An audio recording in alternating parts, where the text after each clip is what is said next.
I had been planning this hike for months, meticulously mapping out trails, checking weather patterns, and ensuring I had the right gear. It wasn't my first time in the backcountry, but something about this particular trail drew me in. Its reputation for being remote, rugged, and largely untouched. I wanted isolation, a challenge, a true escape from the constant noise and demands of everyday life. I packed lightly but deliberately. A well-fitted backpack with enough food and water for 3 days, a sturdy tent, a sleeping bag rated for below freezing temperatures, a compact stove, and extra layers of clothing. I also carried a first aid kit, a headlamp with spare batteries, a map, a compass, and a GPS device. I knew technology could fail, but I wanted a safety net. The morning I left, the air was crisp and cold. I parked at the trailhead before sunrise and felt the quiet weight of the forest pressing in on me as I stepped onto the path. At first, everything seemed normal. The soft crunch of leaves beneath my boots, the distant calls of birds greeting the new day, and the faint smell of pine and damp earth. I walked steadily, my breathing slow and measured, appreciating the rhythm of the forest around me. The trail quickly became steeper than I had expected. It twisted and turned, climbing higher into the hills. The incline tested my stamina, and I had to pause frequently to adjust my pack and catch my breath. Sweat formed under my jacket despite the cold air, and my legs ached with the unfamiliar strain of constant uphill movement. The trail was narrow, bordered by thick underbrush and old, gnarled trees whose roots snaked across the path. I had to watch every step to avoid tripping. By midday, I had reached a small plateau with a view of the surrounding mountains. I took a long break, drinking water and eating a simple lunch of trail mix and jerky. From this vantage point, the forest stretched endlessly, a sea of green punctuated by the jagged peaks in the distance. I felt a fleeting sense of exhilaration, of freedom, and then I packed up and continued along the trail. The forest gradually changed character as I ascended. Trees grew taller and closer together, their dense canopies cutting off much of the sunlight. Moss and lichen coated the trunks and rocks, and the air grew damp and heavy. The trail became more difficult to follow. Roots and rocks jutted out unpredictably, and in some places, it was nearly impossible to tell where the path continued. My map indicated a small creek ahead, so I aimed for the sound of running water, using it as a navigational aid. It was around mid-afternoon when I first noticed the change. The forest felt quieter, almost oppressively so. The usual birdsong was absent, replaced by the occasional rustle of leaves and the distant drip of water from the canopy. I felt a subtle tension, a prickling awareness that something was off. I brushed it aside as imagination and pressed on. But as I moved deeper into this part of the trail, the path became less distinct. The GPS confirmed I was still on course, but the forest around me felt unfamiliar. Every tree seemed alike, and landmarks that should have been obvious were obscured by dense vegetation. I reached the creek just as the sun was lowering in the sky. I set down my pack and took a moment to drink, splashing cold water onto my face. The creek was shallow, clear, and fast-flowing. The sound of water was comforting, and I considered setting up camp nearby. I was still confident in my plan to reach the higher elevations and the designated campsite before nightfall, but something in me hesitated. The forest around the creek was darkening quickly, shadows stretching unnaturally long, and the temperature had begun to drop. I decided to push on, rationalizing that I had proper equipment and enough daylight left to reach the next marked point on my map. The trail became even more treacherous. The incline increased, and loose rocks made footing uncertain. I slipped once, catching myself on a tree, my hands scratched and bleeding slightly. My heart raced, but I tried to calm myself, telling myself that injuries were minor and manageable. By late afternoon, the sun had dipped low, and the forest was enveloped in shadow. The trail markers I had been following were few and far between, and I had to rely more heavily on my GPS. I realized that I had miscalculated my pace. I would not reach the campsite before dark. That thought triggered a wave of unease. I was trained for wilderness survival, but I knew that navigating unfamiliar terrain in darkness increased risk exponentially. I made the decision to find a flat, safe spot and set up a temporary camp. I found a small clearing on a slight rise, away from the creek to avoid dampness and potential flooding. The ground was uneven, littered with rocks and twigs, but I cleared enough space for my tent. Setting it up took longer than usual because my hands were numb from the cold. By the time I was inside, the forest had grown silent and still, almost unnervingly so. I ate a simple dinner of dehydrated noodles and water, then double-checked my gear and supplies. I left my headlamp on low, its soft glow illuminating the interior of the tent. Outside, the shadows seemed to deepen, and every small sound, the snap of a twig, the distant rustle of leaves, felt amplified. Night in the forest was a sensory assault. Every noise was sharper. Every movement in the dark made my heart jump. I lay awake, listening intently, acutely aware that I was alone. The wind whispered through the trees, carrying strange creaks and groans from old branches. I told myself that these were natural sounds, nothing more, but my mind conjured possibilities that made my stomach churn. I checked my map and GPS repeatedly, ensuring I had not wandered off course. Both confirmed that I was still on the general route, but the distance to my intended campsite was greater than I had anticipated. I resolved that at first light, I would move cautiously but steadily. I slept fitfully, waking often to strange noises, my mind racing with worst-case scenarios. The forest had a way of making me feel small and vulnerable. When dawn finally broke, the soft light filtered through the trees, revealing the dense, misty undergrowth around me. I packed up quickly and resumed the hike, determined to make up for lost time. As the morning progressed, the terrain became increasingly difficult. The trail narrowed further, flanked by steep drops on one side and tangled roots and rocks on the other. I had to move carefully, balancing myself and testing every step. My water supply was running low faster than I had planned, and I rationed it carefully. By midday, my legs were aching and my energy waned, but the thought of finding safety kept me moving. It was then that I realized I was not alone in the forest. At first, I saw signs, broken branches, disturbed underbrush, and tracks in the soft soil. They were human footprints, relatively fresh. I slowed my pace, my senses on high alert. The trail was narrow, and I could hear movement ahead, the subtle crunch of leaves and sticks. My mind raced through possibilities, all of them dangerous. I had read reports of people encountering hikers in distress, but also of criminal activity in remote areas. The thought of confrontation made my skin crawl. I continued cautiously, keeping to the edges of the trail, trying to remain unnoticed. The movement ahead paused intermittently, as if whoever was there was aware of me. My anxiety spiked. I considered turning back, but retracing my path meant descending a treacherous incline I had already struggled with, which could take hours and leave me exhausted. I pressed on, moving silently and deliberately. By late afternoon, I came across a small abandoned cabin that was not marked on my map. It was dilapidated, the roof partially collapsed, and the windows were either broken or missing entirely. The sight of it both alarmed and relieved me. Alarmed because the cabin suggested human presence, possibly dangerous, but relieved because it offered potential shelter. I approached cautiously, scanning the surrounding area. The footprints I had seen earlier led toward the cabin, not past it. I decided to use the cabin as a temporary refuge. Inside, it was musty and smelled of decay, but it provided protection from the elements and a vantage point to observe without being exposed. I barricaded the door with whatever debris I could find and settled in for the night, keeping my pack and gear close. I ate sparingly, conserving water, and kept my headlamp ready. The isolation was oppressive, but I reminded myself that shelter was preferable to being exposed in the dark forest. The night was tense. Every noise outside made my heart race. Branches snapping, the wind rustling through the nearby trees, the faint sound of movement that could have been an animal or something else. I tried to stay calm, focusing on my breathing and scanning the dim light from the cracks in the walls.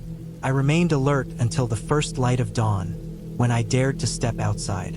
The forest in daylight looked less menacing, though still vast and intimidating. I mapped out a plan to descend and return to the main trail, using both the GPS and natural landmarks. I moved carefully but steadily, paying attention to the terrain and any further signs of human presence. The forest gradually gave way to more open areas, and I eventually spotted a familiar trail marker. Relief flooded through me, but I kept moving cautiously. By late afternoon, I reached a junction where a well-maintained trail intersected the one I had been on. I followed it down and eventually encountered a small group of hikers who pointed me toward the nearest ranger station. I arrived exhausted, dehydrated, and emotionally drained, but safe. The rangers checked me over, gave me water and food, and noted the reports of someone else being seen on the remote trail. I filed a report, but there were no clear leads on who had been there. Reflecting on the experience later, I realized how close I had come to disaster. The forest had tested every skill I had: navigation, endurance, judgment, and composure under fear. I survived because I stayed alert, made careful decisions, and relied on preparation. It was a sobering reminder of how unforgiving nature can be and how unpredictable human presence in remote areas can complicate survival. I returned home with a renewed respect for wilderness safety, a deeper understanding of my own limits, and a lasting memory of the raw, daunting power of the forest.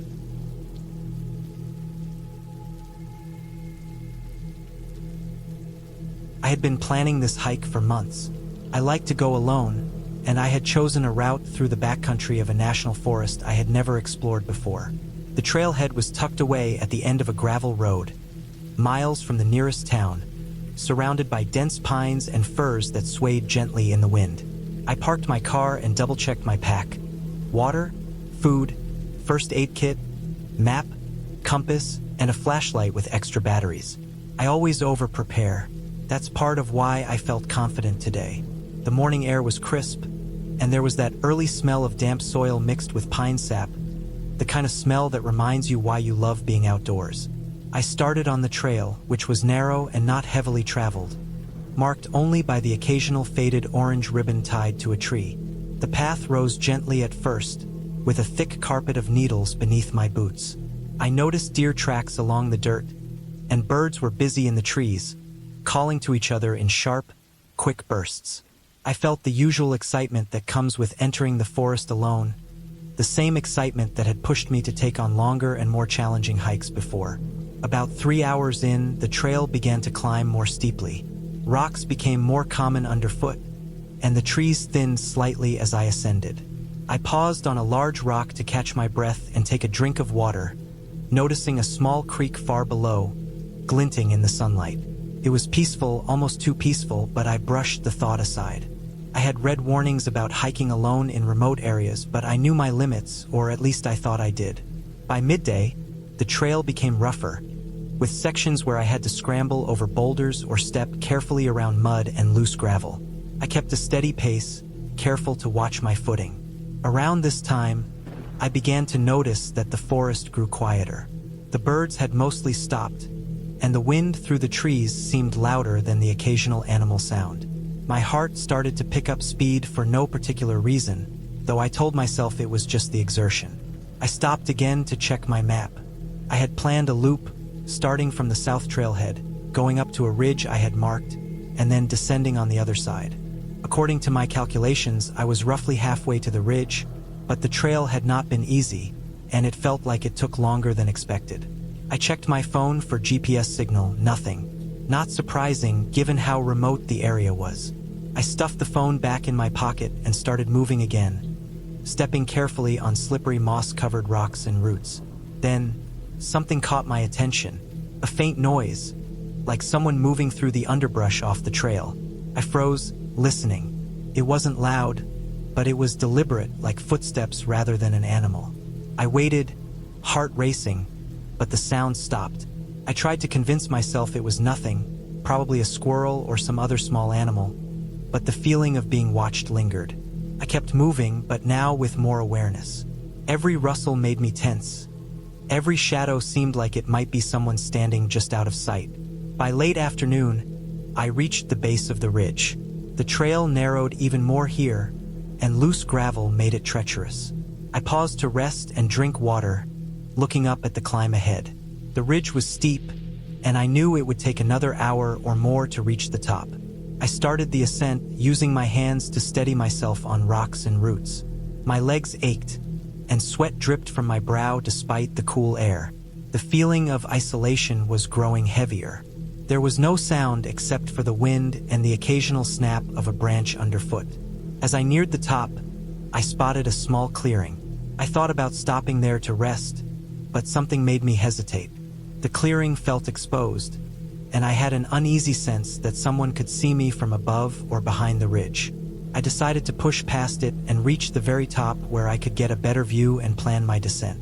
Finally, I reached the top of the ridge. The view was breathtaking, valleys stretching for miles, the sun lowering in the sky, casting long shadows across the landscape. I felt a brief sense of relief and accomplishment, but it was short-lived. While looking at the scenery, I noticed something on the trail behind me. Footprints, fresh ones. They weren't animal tracks. They were human. I froze. They were heading the same direction I had come from. I tried to rationalize it. Maybe it was another hiker who had taken a different path. But the trail had been almost empty today. The thought that I might not be alone here, miles from anyone, made my stomach tighten. I considered going back down immediately, but I didn't want to descend in fading light without knowing what I might encounter. I decided to stay put, hoping to see someone and confirm they were just another hiker. Hours passed. Shadows lengthened. The air turned cold, and the quiet was almost unbearable. The footprints didn't appear again, but my nerves were frayed. Every sound, the wind through the trees, a falling branch, even the distant cry of a hawk, made me flinch. Night was falling fast, and I realized I needed to make a decision. I had enough daylight to start descending if I moved quickly. I strapped on my headlamp, checked my pack, and began carefully making my way down. The trail was even more dangerous in the dim light, and I had to stop multiple times to rest, reassess, and make sure my footing was solid. My heart was pounding, partly from fear, partly from exhaustion. As I descended, I began to hear the faint sound of a stream nearby. My map indicated there was a small creek along the trail I could use as a reference point. I focused on reaching it, hoping it would help me navigate back to the main trailhead. The forest grew darker, and my headlamp barely penetrated the thick shadows of the trees. Every step required full attention. I slipped once on loose gravel, catching myself just in time on a nearby root, and my hands were scratched and bleeding slightly. Finally, I reached the creek. Water was running over rocks, and I could see its glint even in the dim light. Relief washed over me. I knew that if I followed it downstream, it would lead me back toward a more familiar path. I kept my head down, moving as quietly as possible, every sound amplified in the still night. I reached a point where the creek curved, and I had to scramble over a fallen log. My hands shook from exhaustion, but I made it across. About an hour later, I finally saw a faint light ahead. At first, I thought it was a reflection off the water, but it became clearer. It was the tail lights of a car. My pace quickened, and I stumbled down the last few hundred feet of trail. When I emerged onto the gravel road where I had parked my car, I collapsed against it, gasping for air. Relief hit me like a physical wave. I looked around, the forest quiet behind me, and I felt the tension in my body slowly release. I drove home carefully, constantly checking my rearview mirror, expecting to see someone following. But there was no one. The footprints, the rustling, the sense of being watched. It had all been real, but I had managed to navigate through it. Back in my apartment, I sat with a warm drink, inspecting my scratches and sore muscles. My adrenaline slowly ebbed, replaced by a profound exhaustion. That hike taught me a lot about preparation, focus, and awareness. I realized that the forest could be dangerous not because of anything supernatural, but because of human unpredictability, rough terrain, and isolation. I made a promise to myself that I would continue hiking, but I would respect the risks more seriously. I now always make sure someone knows my route, carry extra signaling devices, and trust my instincts when something feels off. That day in the forest left a mark. not just on my body, but on my mind. It was a reminder that even familiar skills and preparation are tested in the wild, and that survival is often about careful choices, patience, and maintaining a clear mind under pressure.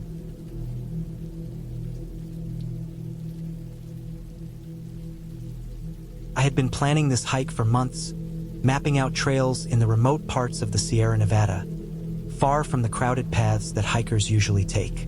I wanted solitude, the raw experience of the wilderness without the constant hum of other people or the distant echo of vehicles. I packed my backpack carefully.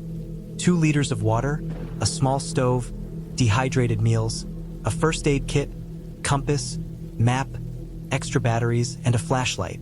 My boots were well broken in, my jacket thick enough for sudden weather changes, and I had enough supplies for at least 3 days. I felt ready, confident in my ability to navigate and survive in the wilderness. The first day of hiking was uneventful, almost soothing. The trail was narrow, rocky in places, lined with tall pines and occasional clearings where the sun fell in golden slats. Birds flitted among the branches, and I occasionally saw small animals. Chipmunks, squirrels, a distant deer that melted into the forest as soon as I noticed it. I followed the map carefully, noting landmarks, measuring my pace, and drinking water steadily. By evening, I reached a flat area near a small stream. The water was clear and cold, perfect for filling my bottles and washing my hands. I set up my small tent, cooked a modest meal, and watched as the last light faded behind the mountains. I felt good, even proud, as I crawled into my sleeping bag, the forest quiet around me except for the occasional rustle of leaves in the wind. The second day started early. I was eager to reach a ridge I had read about, a high point that promised sweeping views. The hike was tougher than the first day. The trail wound sharply uphill, loose rocks making footing tricky, and the air growing thinner as I climbed. I moved slowly, stopping often to catch my breath and hydrate. By midday, clouds began forming overhead, gray and heavy, and I pulled my jacket over my shirt. Rain fell lightly at first, then more steadily, turning the dirt trail into slippery mud. I continued, carefully choosing each step, until I found a small rock overhang to shelter under while the rain passed. The rain lasted for nearly 2 hours. The temperature dropped, and I shivered inside my damp clothes. I ate a little to keep my energy up, drank some water, and studied my map. I had to make a decision: continue to the ridge or find a lower, safer place to set up camp. My experience told me that pushing higher in worsening weather was risky, but the ridge was not far and I wanted the view. I decided to go for it, taking extremely cautious steps on the slick rocks. Every movement required concentration. My boots slipped once, and I caught myself on a tree, heart racing, hands shaking. The adrenaline and fear made me hyper-aware of my surroundings, every sound amplified. The drip of water, the snap of a small branch, my own breathing. By late afternoon, I reached the ridge. The clouds had thickened so much that the view was almost non-existent. I could see faint outlines of other ridges and valleys, but the dramatic scenery I had imagined was hidden in gray mist. I stood there for a while, letting the wind hit me, the rain tapering to drizzle. The rocks were slick, dangerous underfoot, but I felt alive in a way I rarely experienced. I stayed until the light began to fade, knowing I needed to descend to a safer place before darkness fell completely. The descent turned into a nightmare. The trail had become nearly invisible under mud, rocks, and fallen branches. I slipped repeatedly, scraping my hands and knees, and my backpack pulled me off balance more than once. The forest felt endless and disorienting. Every direction seemed the same. Dark trees, shadows stretching in odd angles, mist hiding the shapes of rocks and roots. I checked my compass and map repeatedly, trying to stay on the correct path, but soon I realized that I had missed a crucial turn somewhere. The trail markers I had relied on earlier were gone or obscured. By the time darkness fully enveloped the forest, I was hopelessly lost. I found a flat area between rocks and decided to stop, to rest and think. My flashlight barely pierced the blackness beyond a few feet. The wind had picked up, whistling through the trees and rattling branches. I huddled inside my jacket, trying to conserve heat and energy. Hunger and exhaustion were gnawing at me. I had eaten only a little during the day and drank less than I should have, afraid of needing to find water in the dark. My hands trembled, not from cold alone, but from the stress and fear that had built up over the day. I tried to plan a route using the flashlight and compass, but the forest was disorienting. Every slope, every rock, every tree seemed familiar and then different, twisting in the darkness. I realized I might have to spend the night here without a proper campsite on cold rocks, exposed to the wind. Panic rose in my chest, but I forced myself to breathe, reminding myself of my training and experience. I had survived bad weather before, navigated difficult terrain, and endured nights in the cold. I forced myself to calm down, to focus on the basics: warmth, water, and safety. I stripped some branches from nearby trees to make a small bedding under the overhang of a larger rock. It wasn't perfect, but it would keep me off the cold ground. I layered my clothes, wrapped myself in my jacket and sleeping bag as best I could, and lay down. The wind roared above me, making the forest feel alive and menacing. Every sound, a branch breaking, the rustle of leaves, an unknown animal in the distance, set my heart racing. I forced myself to focus on breathing, on keeping calm, on conserving energy for tomorrow.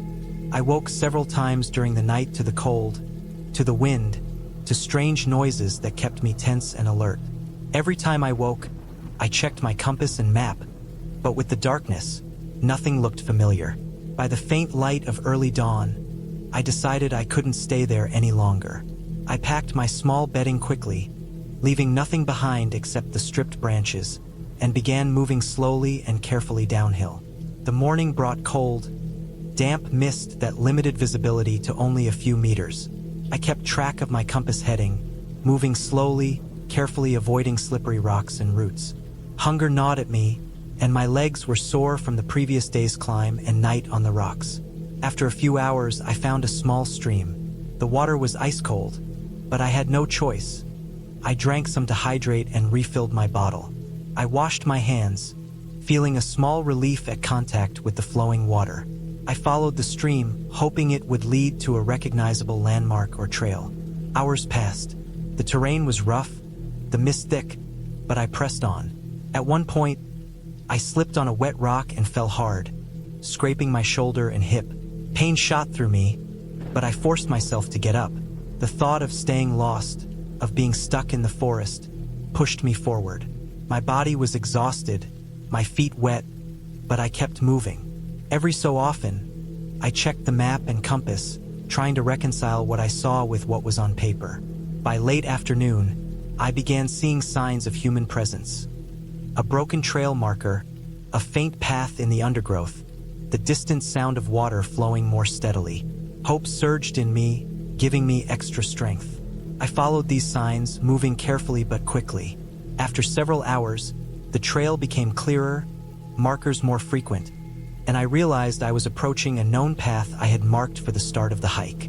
Relief flooded me, so intense that I felt tears sting my eyes. Eventually, as the sun dipped below the horizon, I reached the main trail, the one that would lead back to the trailhead and safety. My legs were shaking, my clothes soaked and caked with mud, my body sore, but I was elated.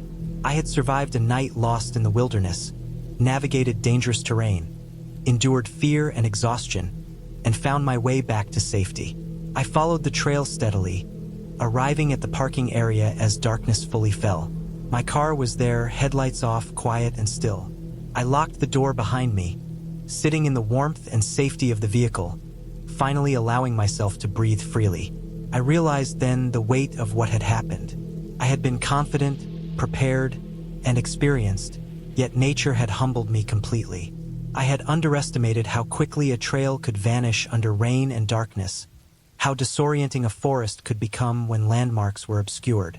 The fear I had felt, the constant awareness of danger, the uncertainty of where I was, stayed with me even as I drove home. I knew I had learned something crucial. No matter how experienced, no matter how prepared, nature demanded respect and attention. The experience changed how I approached hiking from that day onward.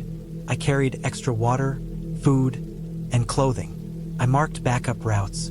I never underestimated weather or terrain again. But despite the fear, despite the near disaster, I also felt a deep sense of accomplishment.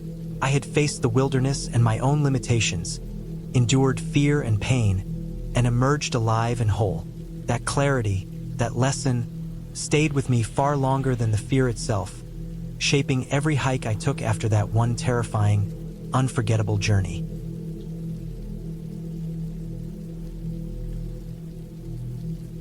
I had always loved hiking alone.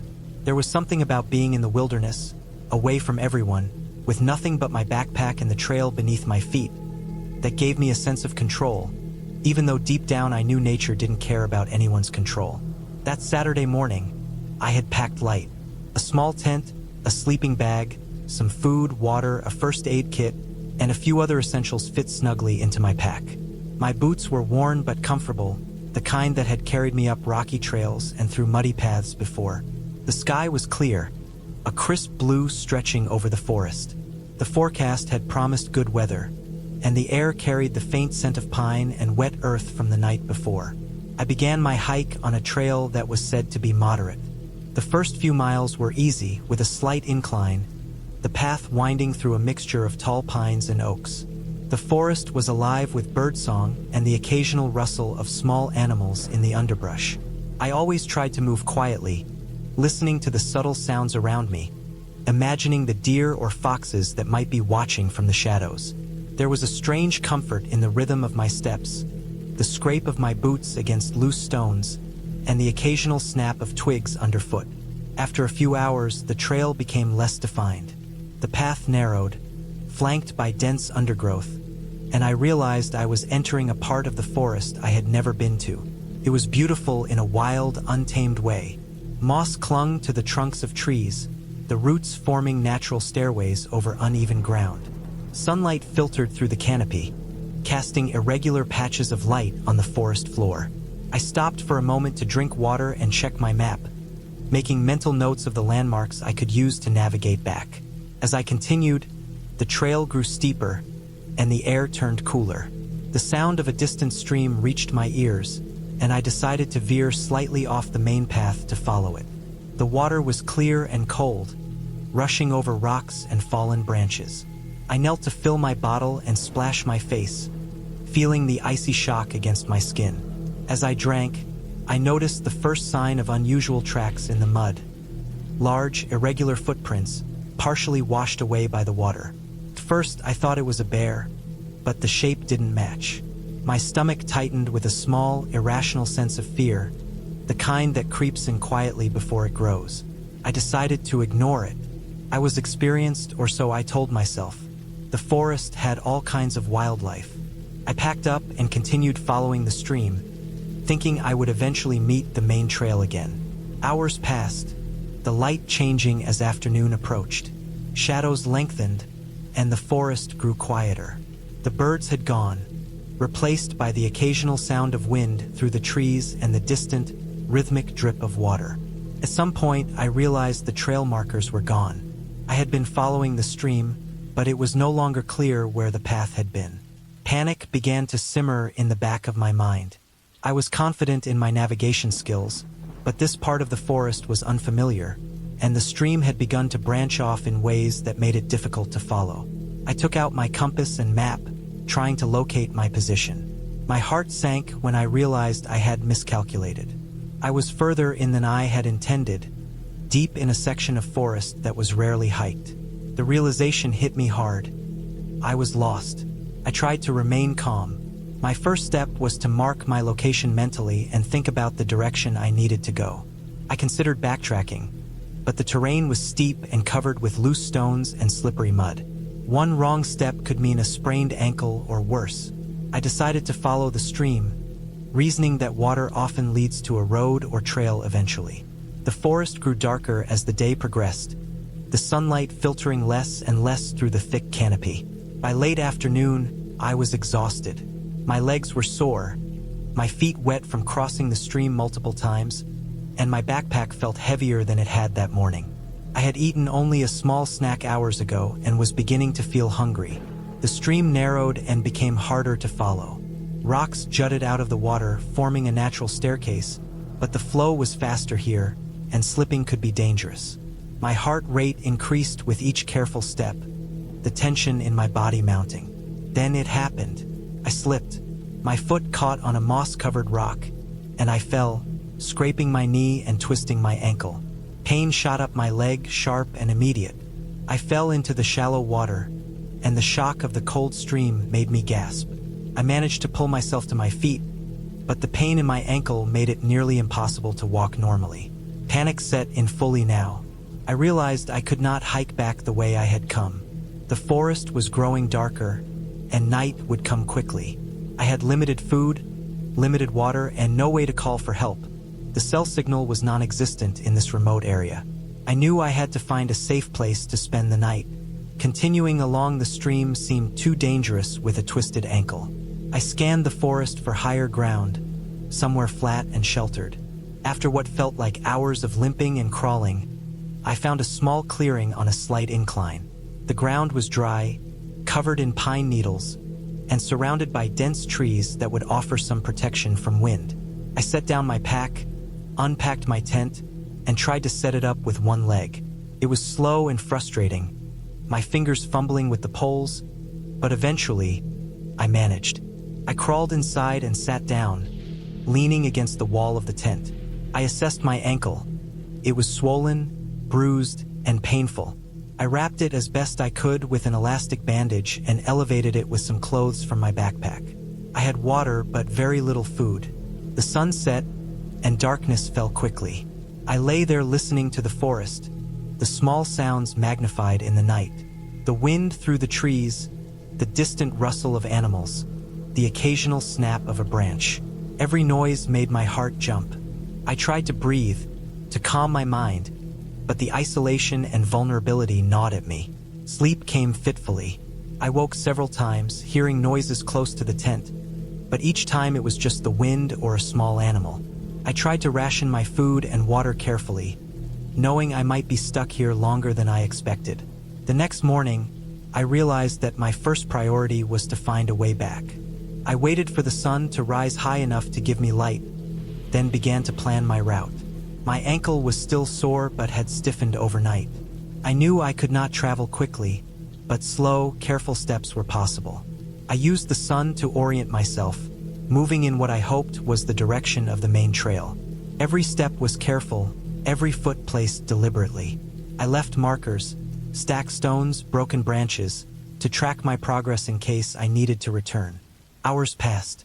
My energy dwindled, but eventually, I noticed a faint scent in the air, a hint of smoke. My heart leapt. It meant people were nearby, likely a campsite or a ranger station. I moved toward the smell, pushing myself despite the pain. Late that afternoon, I stumbled upon a narrow dirt road, barely visible through the trees. Relief washed over me. The road led to a small ranger station I had noted on my map several miles back. I limped the remaining distance, my legs burning, but the sight of the station and the parked vehicles filled me with a sense of triumph and relief. I flagged down a ranger, explained my situation, and they helped me back to their station, offering water, food, and a first aid kit. They called for medical assistance to check my ankle, which, thankfully, was only sprained, not broken. Sitting in the ranger station later, I thought about the hike. I had been careful, experienced, and prepared, yet one small slip had changed everything. The forest was beautiful, serene, and dangerous all at once. I realized the importance of respecting nature, of knowing when to turn back, and of always having a plan for the unexpected. I was lucky. Others might not have been so fortunate. After my ankle healed, I returned to hiking, but I never again underestimated the forest. I carried more food, more water, and always had a fully charged satellite phone for emergencies. I learned to move with patience, to observe, and to respect every sound and shadow around me. That day, lost and injured, had terrified me, but it had also taught me lessons I carried for the rest of my life. The forest was a place of peace, but also a place of real danger. and I had survived by keeping calm, making careful choices, and never giving up. Even years later, I remember that hike vividly. The cold stream, the moss-covered rocks, the twisted ankle, the fear that gripped me as night fell. It was a story of survival, not a fantasy. I walked away with a deep respect for the wilderness and a reminder that even the smallest mistake in the forest could have serious consequences. And most importantly, I walked away knowing that careful thinking, patience, and perseverance were what kept me alive.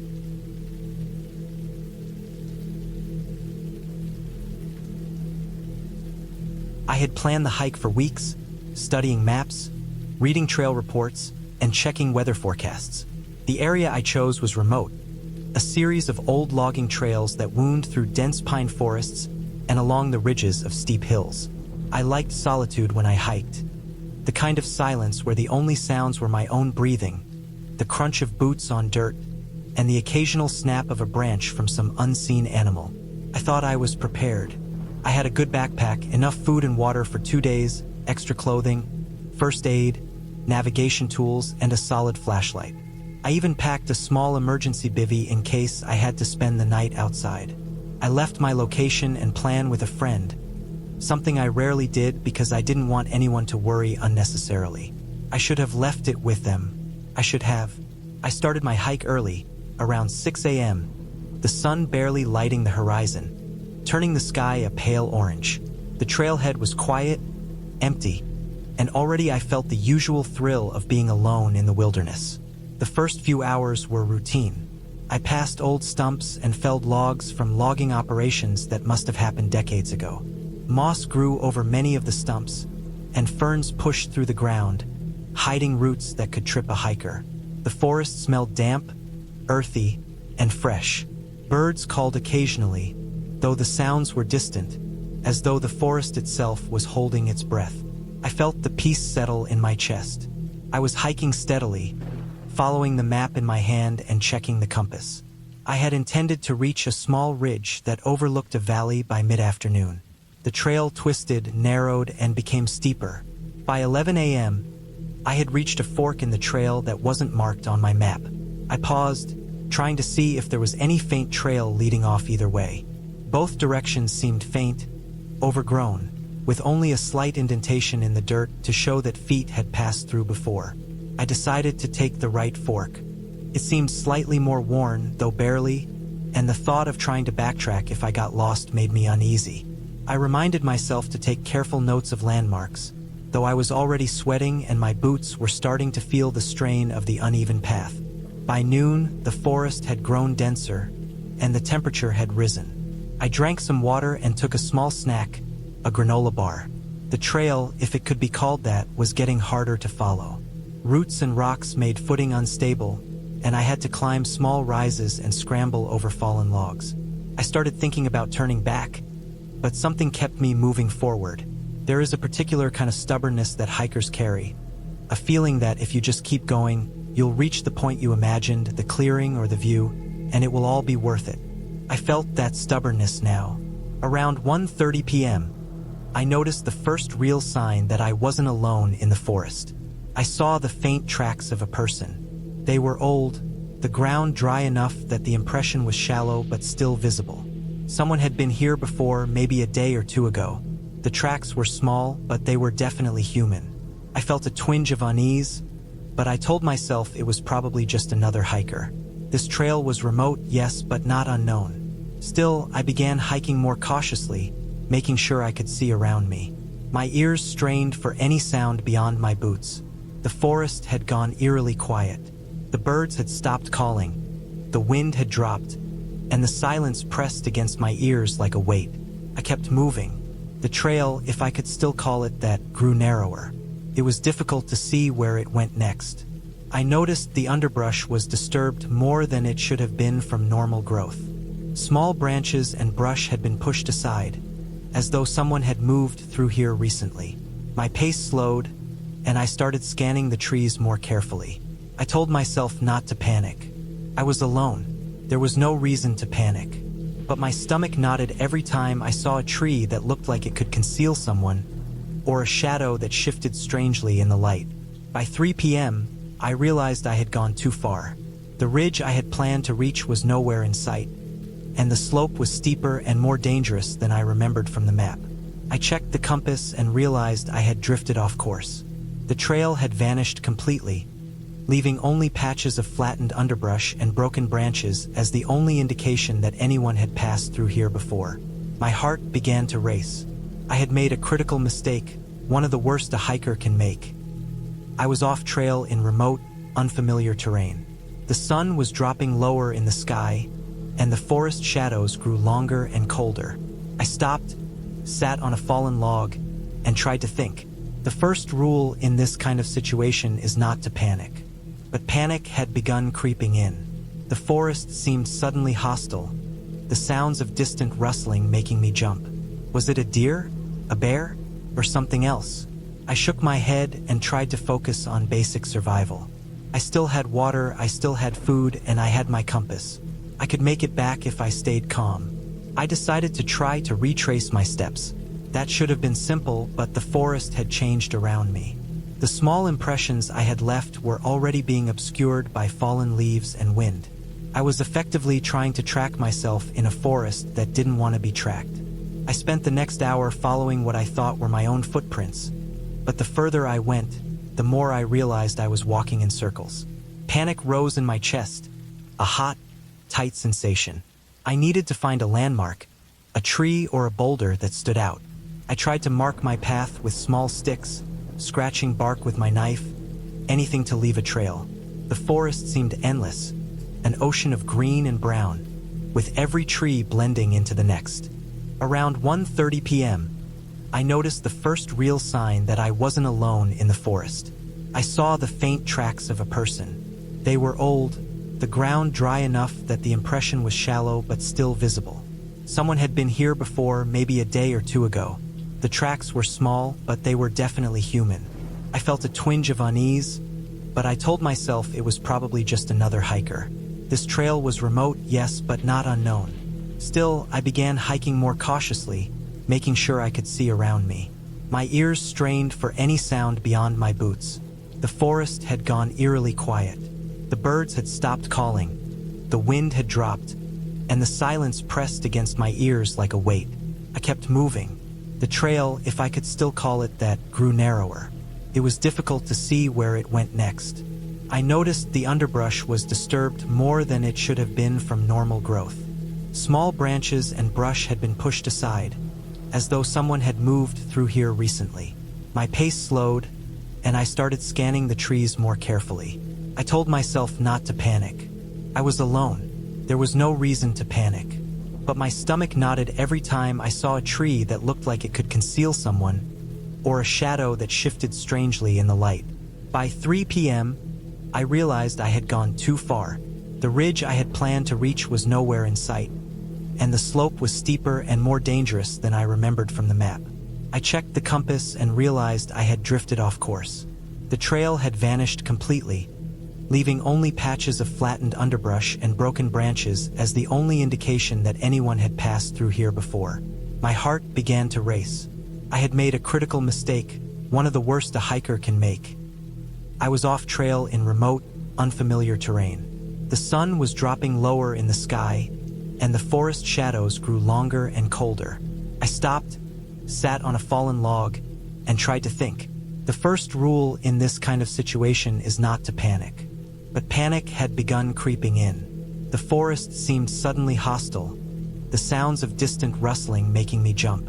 Was it a deer, a bear, or something else? I shook my head and tried to focus on basic survival. I still had water, I still had food, and I had my compass.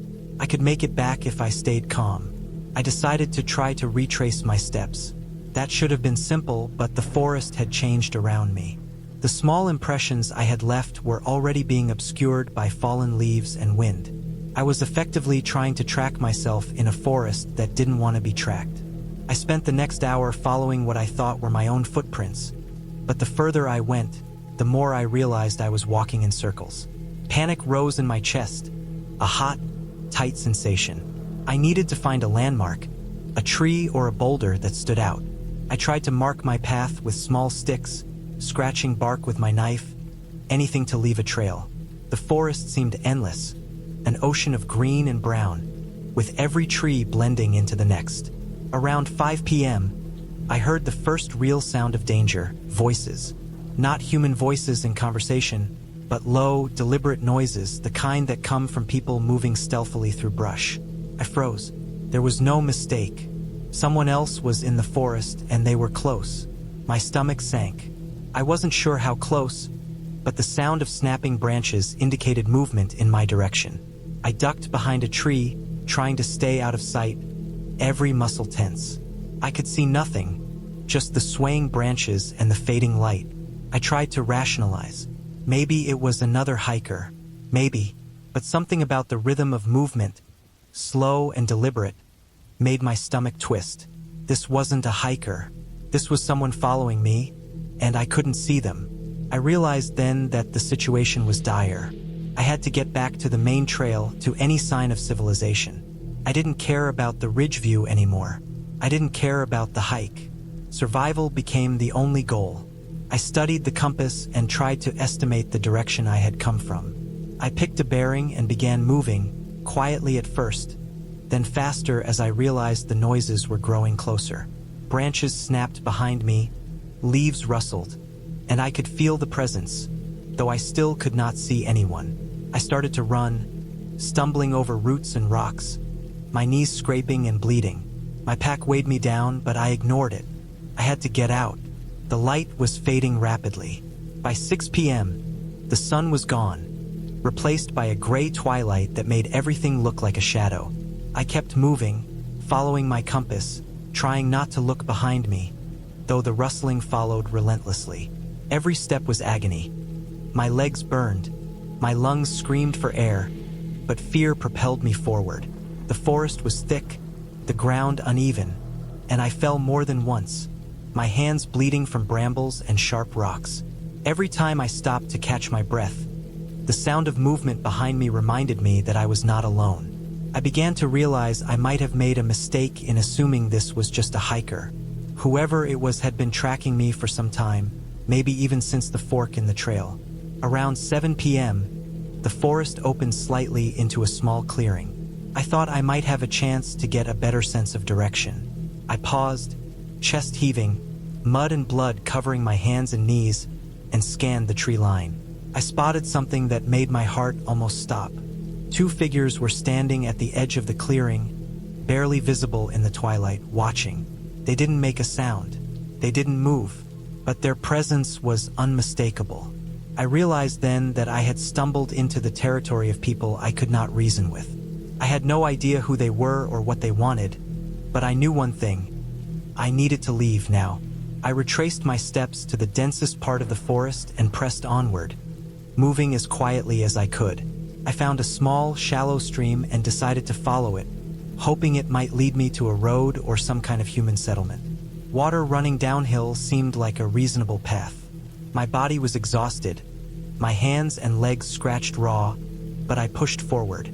The stream wound through thick brush, the bank steep in places, and I had to crawl and climb in sections. By 8:30 p.m., the light was almost gone. My flashlight, which I had tried to save, was barely working. I was scared, tired, and every sound made me jump. Finally, around 10 p.m., I heard the faint sound of a road in the distance, the unmistakable hum of tires on asphalt. I scrambled toward it, following the sound like a lifeline. After what felt like hours, I emerged from the forest onto a narrow, rural road. My legs were covered in mud and blood, my clothes torn, but I was free. A passing car stopped when it saw me, and I waved frantically. The driver called emergency services, and I gave them the best account I could of where I had come from. A search was launched immediately, and the authorities later found evidence that the people who had been following me had been living illegally in the forest.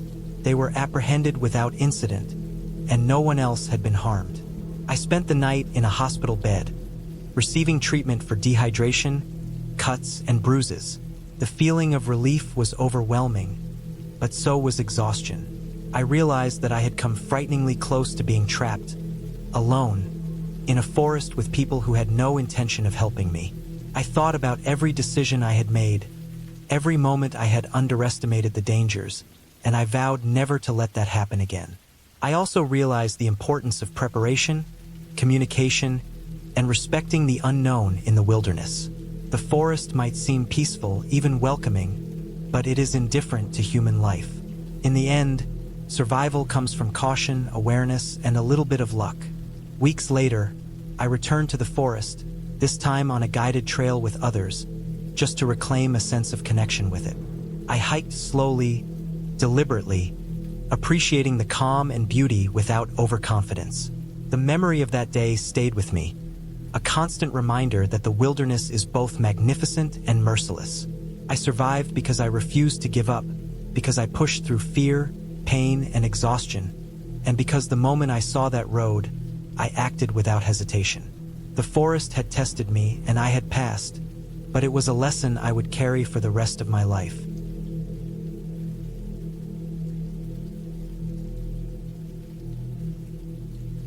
I had always loved hiking alone. There was something about being out in the wild, away from the constant hum of human life, that made me feel both free and cautious. I planned my trips meticulously, never underestimating nature. I had maps, a compass, a first aid kit, plenty of water, and high-calorie food for emergencies. I liked to think I was prepared for anything, but that day, I realized that preparation could only take me so far. The morning had started cool and crisp. Autumn was settling in, and the air carried the faint, earthy smell of fallen leaves. I parked my car at the small trailhead of a remote mountain path I had never hiked before. The area was known for its beauty and rugged terrain, but also for its remoteness. Few hikers ventured this far, and cell service was spotty at best. That was part of the appeal. I wanted solitude, I wanted the challenge. I slung my backpack over my shoulders, adjusted my boots, and took my first steps onto the trail. The beginning was easy. The trail was wide, worn down by occasional hikers and mountain bikers. The sun filtered through the tall oaks and maples, casting shifting shadows on the leaf-covered ground. I could hear birds calling above me and the distant rush of a stream somewhere down the hill. I kept a steady pace, checking the map every now and then to ensure I was on track. The air smelled damp, rich with the decay of autumn leaves, and my lungs filled with it greedily. It was invigorating, yet I felt an odd sense of caution, a whisper in the back of my mind telling me to pay attention, to not get too comfortable. As the trail climbed, it became steeper and narrower. Roots twisted across my path like hidden traps, and fallen leaves covered rocks that could easily make me slip. I slowed down, careful with each step. My legs burned with exertion, and my boots scraped against loose stones. The sound of my breath and the crunch of leaves underfoot were the only sounds in the increasingly silent forest. I had passed a small sign indicating a side trail to a waterfall, and on impulse, I decided to check it out. It was only supposed to be a 10-minute detour. The side trail was less maintained, and soon I found myself ducking under branches and stepping over logs. The trees grew closer together, and the light dimmed as the canopy thickened. I had to use my hands to steady myself on some of the steeper inclines, my backpack pulling at me with every upward movement. I kept thinking about how easy it would be to injure myself here, how a simple fall could turn into a serious problem miles from help.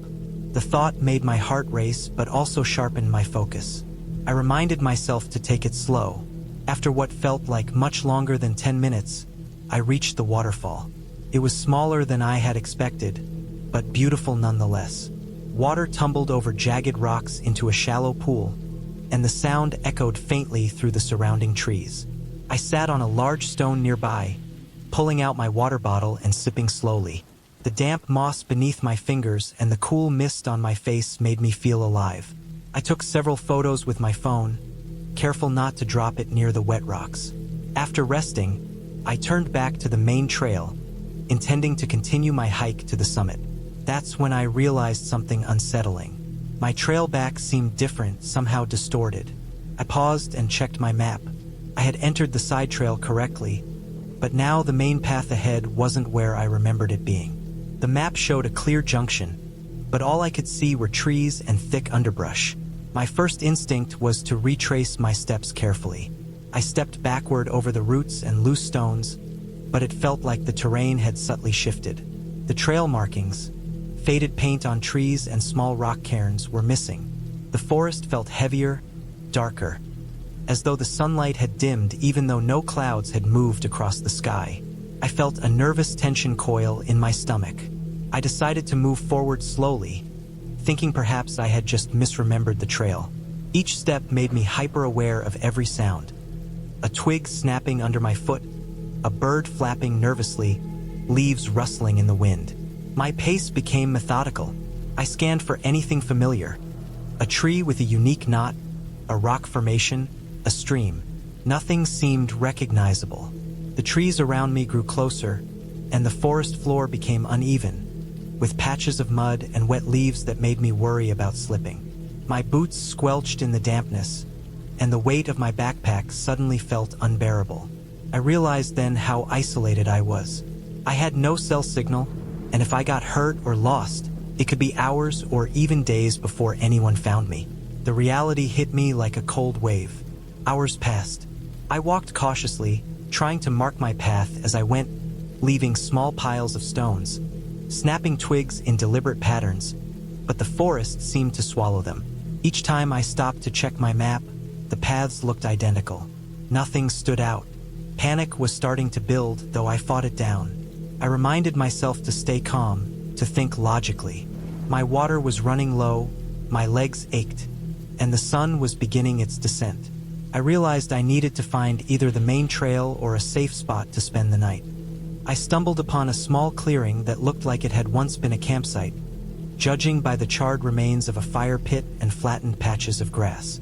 It wasn't ideal, but it was better than staying on the uneven trail. I decided to set up my emergency shelter, a lightweight tent I had packed for situations just like this. My hands shook slightly as I worked, my fingers numb from the cold creeping in with the falling sun. I secured the tent as best I could and crawled inside, exhausted. The forest outside seemed to close in, shadows lengthening, the wind rising and rattling branches.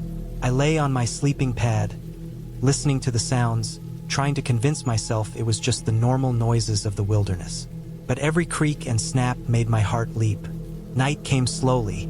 I had no lantern, only a small flashlight that cast a weak, yellowish glow. I rationed the rest of my water, nibbling on granola bars, and tried to keep my mind focused on survival. I could rest, and in the morning, I would retrace my steps carefully and try to locate the main trail. Sleep was difficult. I kept imagining slipping on a hidden route, twisting an ankle or worse. I felt utterly alone, more so than I ever had before.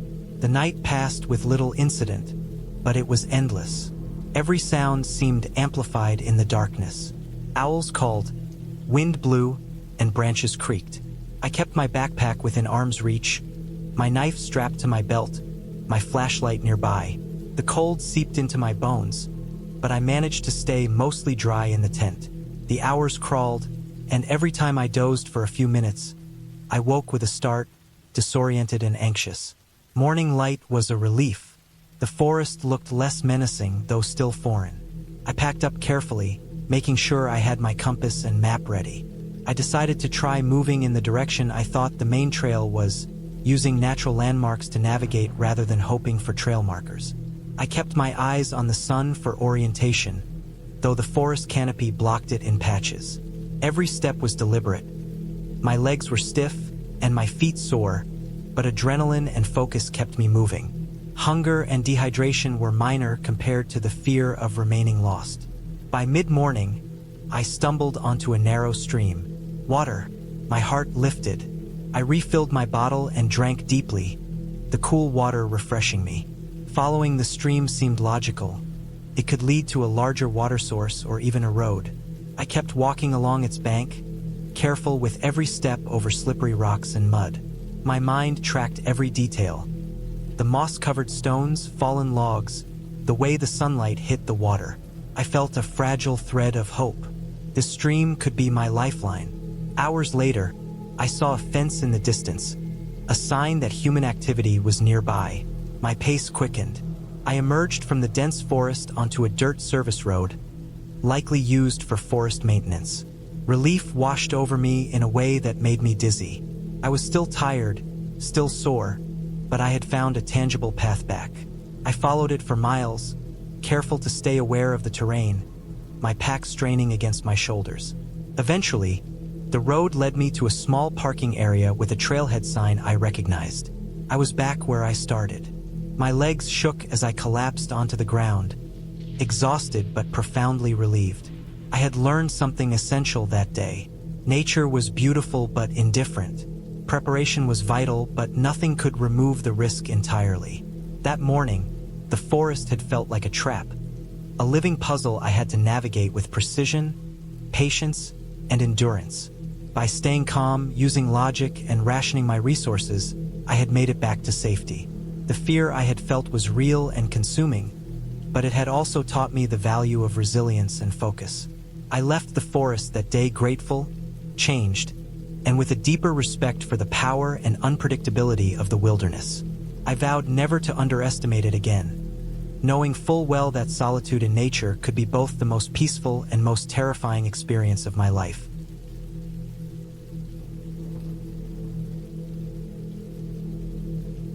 I had always loved hiking alone. The solitude, the quiet, the smell of wet earth and pine, the way the sunlight moved through the branches. It was addictive. I spent months preparing for this particular hike, a trail I had never done before but had read about online. It was said to be remote, difficult, and incredibly rewarding in its views. The map showed it winding up a mountain, through dense forest, along narrow ridges, and ending at a small lake nestled in a rocky basin. The trail was not heavily trafficked, which I liked. I wanted to challenge myself. I wanted to feel the weight of being entirely on my own. I woke early, just before sunrise, to a sky still bruised with dark clouds and the faintest hints of pink on the horizon. My pack was heavy, but well-balanced. Water, food, first aid kit, map, compass, extra layers, flashlight, multi-tool, whistle. I had checked everything twice. I drove for an hour along a gravel road that narrowed into a dirt path, eventually parking at the small, almost hidden trailhead. It was silent except for the occasional crow and the distant sound of a stream. I tightened my boots, slung my pack over my shoulders, and started walking. At first, it was all familiar hiking rhythm. The crunch of leaves and gravel beneath my boots, the coolness of morning air, the distant scent of wet moss. I followed the marked trail, crossing small streams on slippery rocks, careful not to twist my ankle. The forest was thick.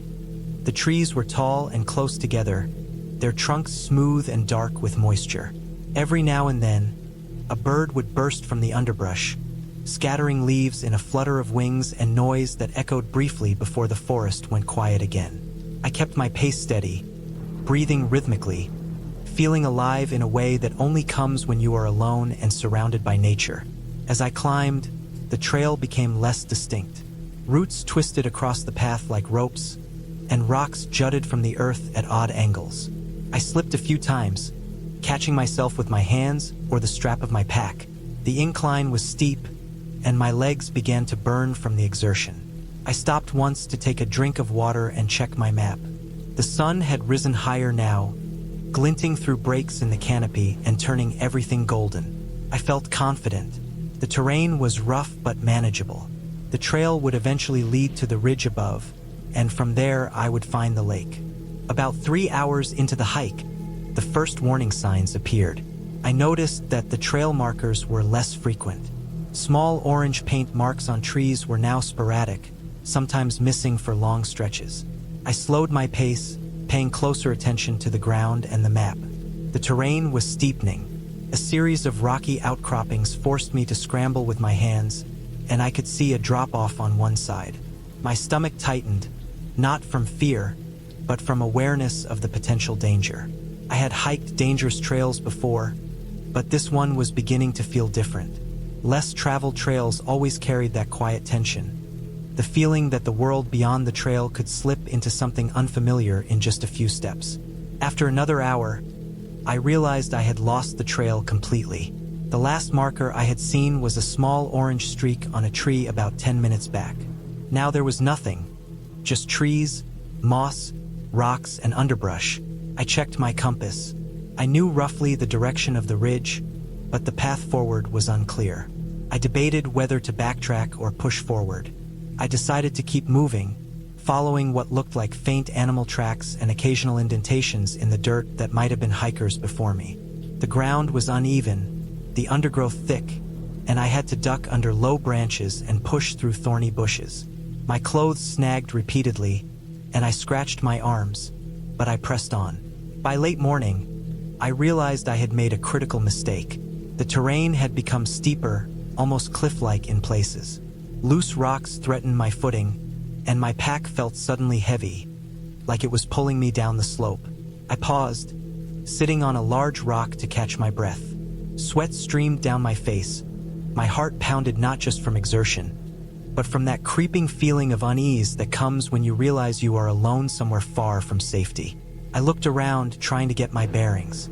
The forest seemed endless, a wall of green with no clear path. I touched my water bottle, nearly half gone already, and realized I had underestimated the time it would take to reach the lake. As I tried to figure out the safest way to descend back toward the last marker I had seen, I heard the first unusual sound. At first, I thought it was the wind, a faint rustling through the branches, but then I heard it again. A low, irregular snapping sound, like a branch being broken underfoot. It was slow, deliberate, and not consistent with normal forest noises. I froze, my senses heightening. I listened carefully. Nothing moved near me, but the snapping continued intermittently, always from slightly different directions.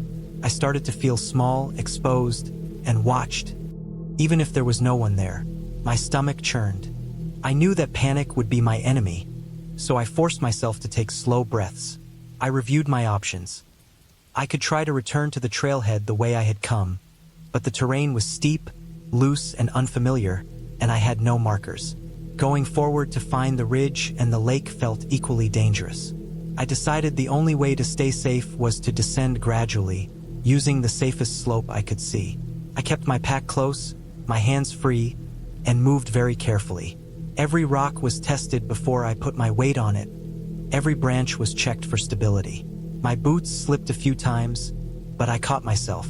The snapping sound continued, echoing around me, sometimes closer, sometimes further away. I convinced myself it was likely an animal, maybe a deer or a boar, though the irregular rhythm made me uneasy. Hours passed.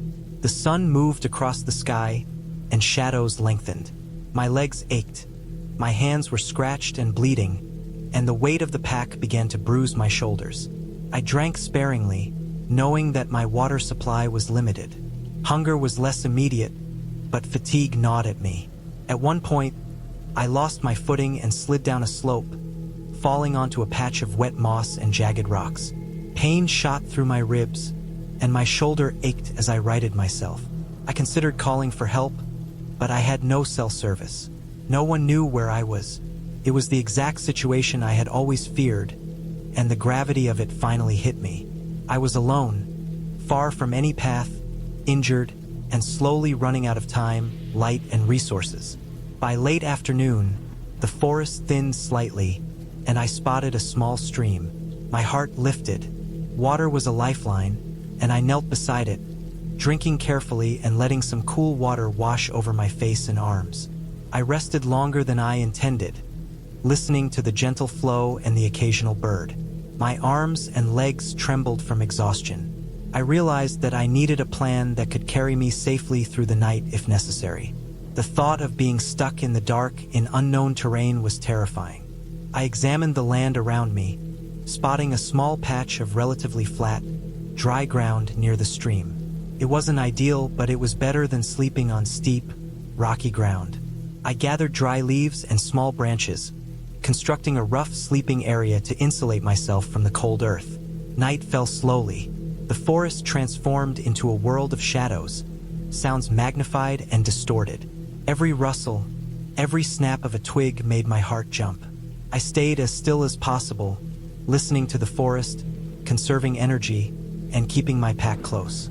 I checked my supplies: half a liter of water, a small emergency snack bar, a headlamp with weak batteries.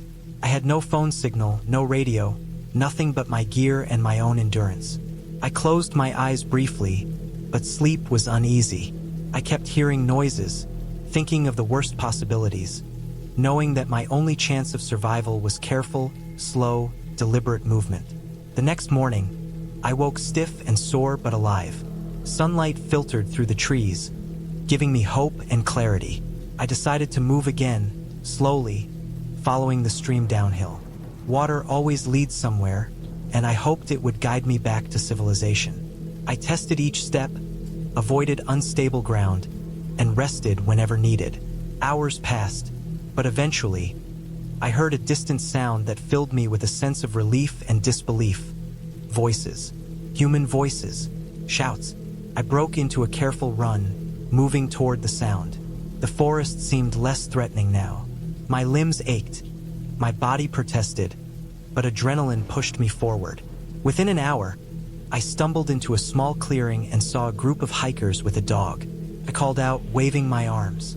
They rushed to me, and relief crashed over me in waves. They gave me water, food, and first aid. I explained briefly where I had been, enough to ensure they knew I was alone and disoriented. One of them called emergency services on a satellite phone. The authorities arrived within an hour, guiding me safely back to the trailhead. Every step felt miraculous. I was tired, dirty, bruised, but overwhelmingly grateful. Looking back at the forest that had felt so hostile and endless, I realized I had learned something crucial. Even in areas you think you know, nature has the power to humble and challenge you. I had relied on skill, caution, and endurance to survive, and luck had been a quiet companion. The lake I had intended to reach remained unseen, but I had discovered something more valuable: a clear understanding of my limits and a respect for the wilderness that no book, map, or online description could ever teach. By the time I returned home, cleaned up, and unpacked my gear, I felt the weight of the experience settle into me. The scratches and bruises were small compared to the lessons learned. I would hike again, yes, but I would plan more meticulously, respect the forest more deeply, and never underestimate the unpredictability of nature. That hike had changed me, reminding me that the quiet beauty of the wild could become terrifying in a heartbeat, and that survival depended not on bravado, but on patience, careful observation, and respect for the land.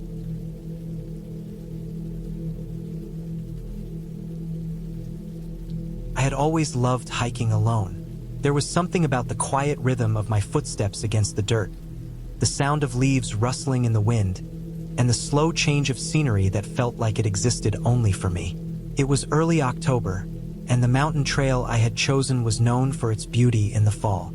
Trees in shades of orange, red, and yellow lined the path, their leaves forming a thick, crunchy carpet beneath my boots. The air was sharp and cool, the kind that stung your cheeks slightly and made your lungs feel alive with every breath. I carried a pack with water, a first aid kit, some snacks, and a small map, though I knew the trail fairly well. I had been there before several times, and it had always been quiet, peaceful, with only the occasional other hiker passing by. The first few hours were exactly what I had hoped for. The trail wound up through the forest, sometimes steep, sometimes flat, always uneven. I moved slowly, deliberately, paying attention to the small details around me. The way sunlight filtered through the branches, the occasional bird hopping from branch to branch, and the way the leaves moved in patterns that suggested a breeze. The deeper I went, the fewer signs of other people there were. I passed a stream that ran across the path, its water clear and cold, the rocks slippery under my boots. I stopped briefly to rest, crouching on a larger stone, letting the water run over my fingers and listening to its soft, continuous murmur. It was the kind of sound that could calm someone almost instantly, and for a moment I felt completely at peace. After leaving the stream, the trail began to climb more steeply. The trees grew thicker, and the undergrowth started to feel more tangled. I had to step carefully over roots and rocks that jutted out unexpectedly. The trail signs were less frequent here, and I had to watch closely to make sure I stayed on the path. I knew the area well enough that I wasn't worried, but the solitude began to feel heavier as the day progressed. Every now and then, I would catch the glimpse of movement out of the corner of my eye, a squirrel darting up a tree, a shadow of a bird overhead, but most of the time, there was nothing. Just the forest and me. As the afternoon stretched on, the sun dipped lower in the sky.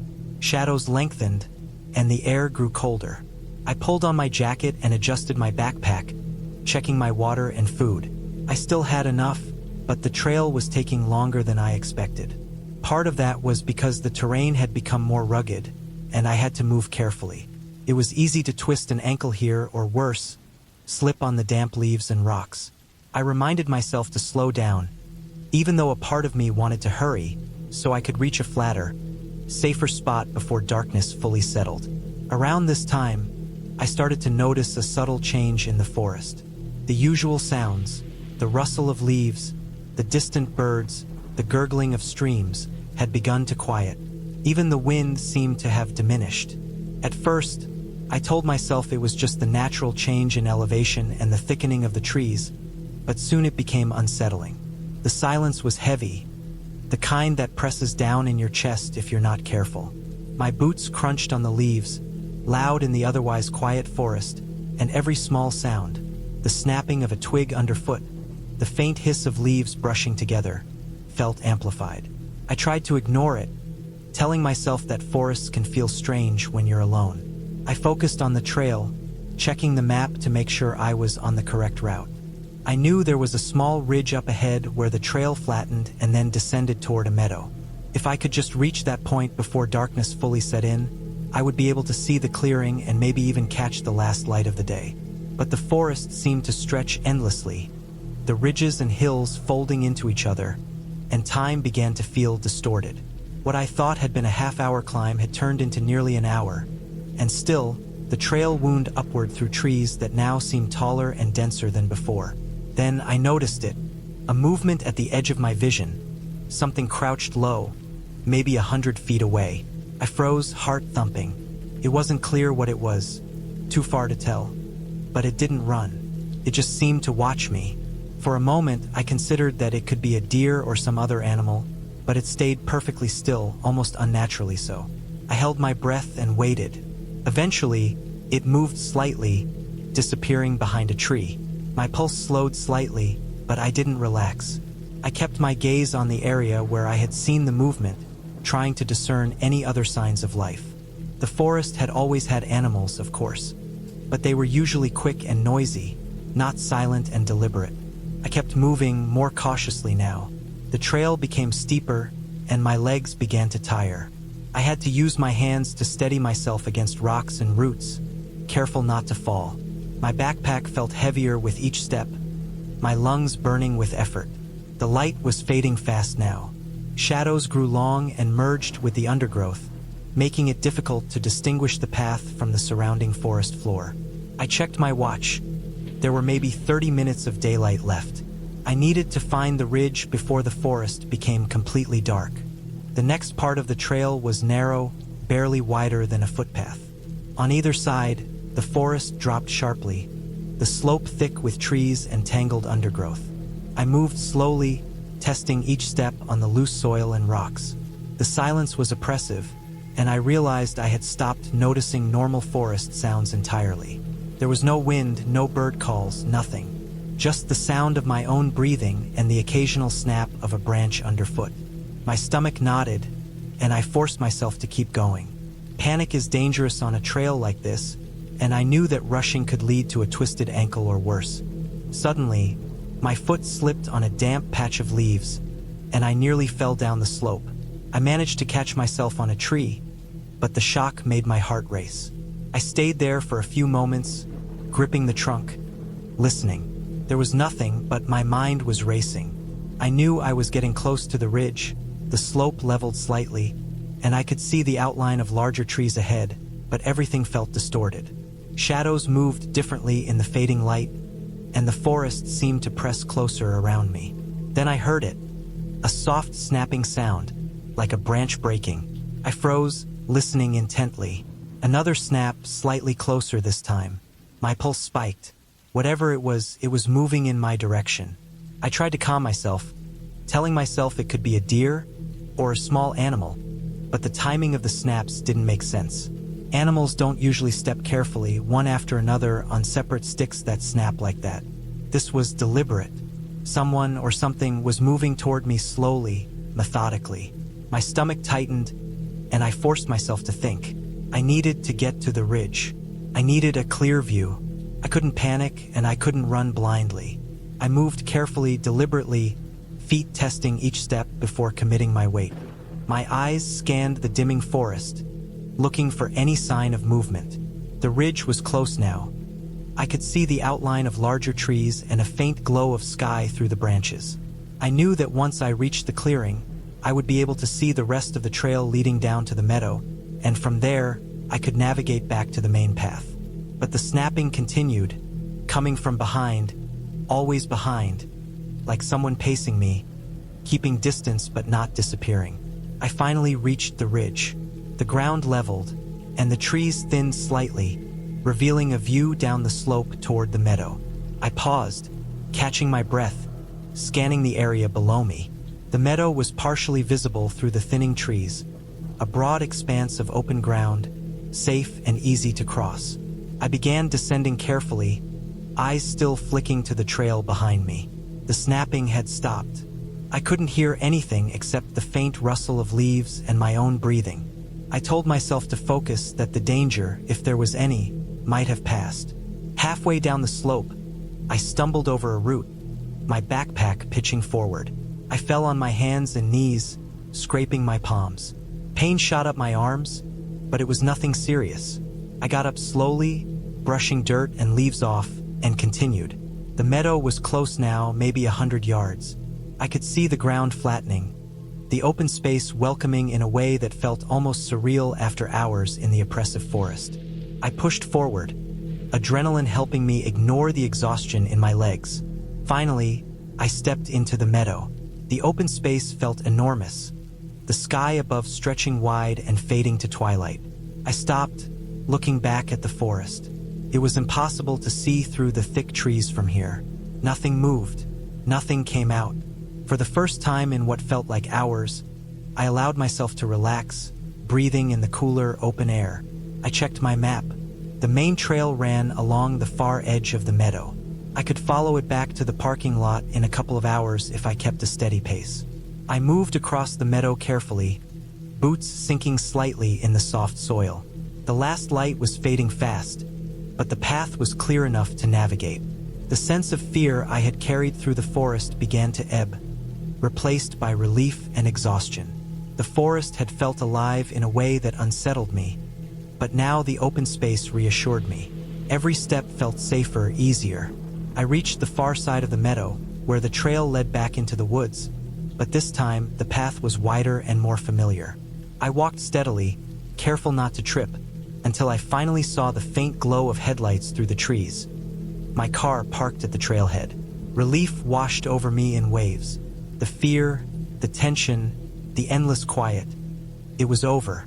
I crossed the last stretch of forest quickly but carefully and finally stepped onto the gravel parking area. My hands were shaking, my legs sore, but I felt a deep sense of accomplishment and safety. I sat in the car for a long time, letting my heart rate slow, thinking about what had happened. The forest had been normal in most ways, beautiful, quiet, but something about that day, about the isolation and the silence, had felt like a warning. I didn't know if it had been an animal, another person, or just the power of fear playing tricks on me, but I didn't want to find out. I started the engine and drove slowly down the mountain road, watching the trees pass by in the fading light, grateful to be leaving the trail behind. When I got home, I cleaned my hands and checked my scrapes. Nothing serious, just the usual bumps and scratches from hiking. I filled a glass of water, drank slowly, and sat in silence, thinking about how important it was to respect nature, to move carefully, and to trust instincts when something feels off.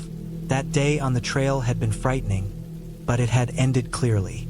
I had made it back, unharmed, and I had learned something about paying attention, staying calm, and respecting the wilderness. I knew I would hike again, but I also knew I would never underestimate the quiet power of the forest. It had tested me, and I had survived, with every detail of the trail and every step etched into my memory.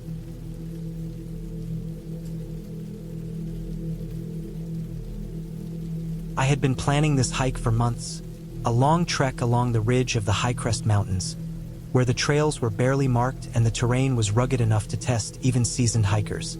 I had been hiking alone for years, but this would be my first solo trip into this area. I packed meticulously water, protein bars, a lightweight tent, sleeping bag, first aid kit, map, compass, and a small handheld GPS. I had left a detailed itinerary with a friend, noting exactly where I intended to hike each day. The plan was simple: spend 3 days hiking north along the ridge, then loop back down to the trailhead on the 4th day. It seemed straightforward, but as I would soon discover, plans could be fragile when the wilderness was involved. The morning started crisp and bright. The sun was just above the horizon, casting long shadows across the slopes as I set off along the trail.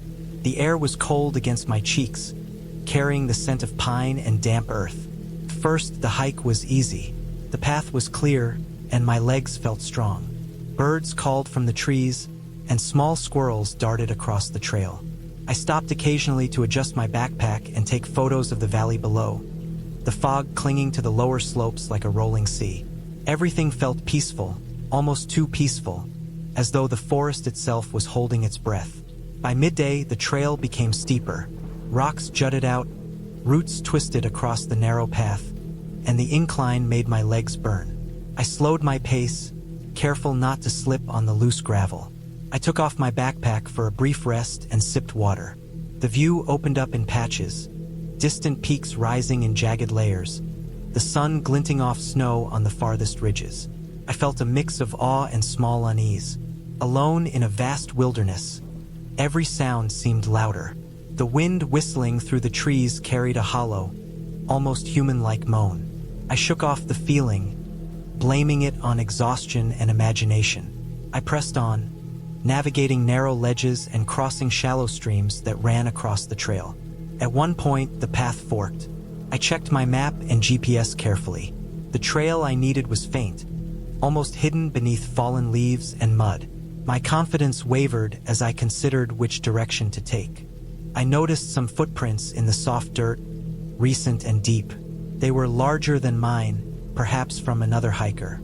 I felt a twinge of relief. Someone else had been here, but the tracks seemed odd. They started along the trail but then veered off toward the dense forest. I frowned. Was that someone straying off the path? I considered following them, but then I saw the trail markings leading in the direction I had planned. I chose to stay on the marked path, telling myself it was safer. Hours passed. The sun climbed high, then began its slow descent. I moved carefully, mindful of every step on the loose rock and roots. The terrain grew rougher and the path less distinct. My legs ached, and sweat soaked my shirt, though the air was chilly. I found a small clearing near a stream and stopped to eat a snack and refill my water bottle. As I rested, I noticed a sense of silence settling over the forest. Birds had vanished. Even the wind seemed to die down. I felt my pulse quicken. In a wilderness, silence was never just silence. It meant something had changed, and my instincts, honed by years of hiking alone, told me to be alert. I resumed hiking, and soon the trail became almost unrecognizable. The forest thickened, the ground uneven, and the path barely there. I checked my GPS, but the signal was weak. I tried to follow the map, but the terrain made it difficult. Rocks and fallen branches forced me to zigzag, and I realized I might be veering off course. The sun was dropping behind the mountains now, casting long shadows that made everything look sharper, more foreboding. My heart started to race. I tried to calm myself, focusing on the sound of my own breathing and the crunch of my boots on the trail. I told myself I was prepared. I could handle this, but a creeping doubt started to take root. Then I heard it, a sudden rustle to my left. I froze, scanning the dense underbrush. Another rustle, closer this time. My instincts screamed to get out of there. I had trained myself for wilderness emergencies, but the feeling of being watched was different. It was primal, visceral. I clutched my walking stick tighter and moved slowly, deliberately, avoiding sudden movements. The rustling continued, sometimes ahead, sometimes to the side. I could not see anything, only the thick forest that seemed to close in around me. My mind raced through possibilities. Deer, a wild animal, a human, but I couldn't tell. Every shadow seemed to shift, every tree branch a looming figure. By late afternoon, I realized I had lost the trail entirely. I stopped to catch my breath and assess my situation. My map and compass were intact, but the forest around me was disorienting. Rocks, trees, fallen logs, they all looked the same. I had drifted east when I needed to be north. Panic began to creep in. The sun was low, and night would fall soon. I set a mental priority: find a safe place to spend the night and avoid wandering further in the dark. I found a small area slightly elevated, cleared of large rocks, where I could set up my tent. It wasn't perfect, but it would do. I gathered some firewood from nearby branches, careful to choose dry pieces. My hands shook slightly as I worked.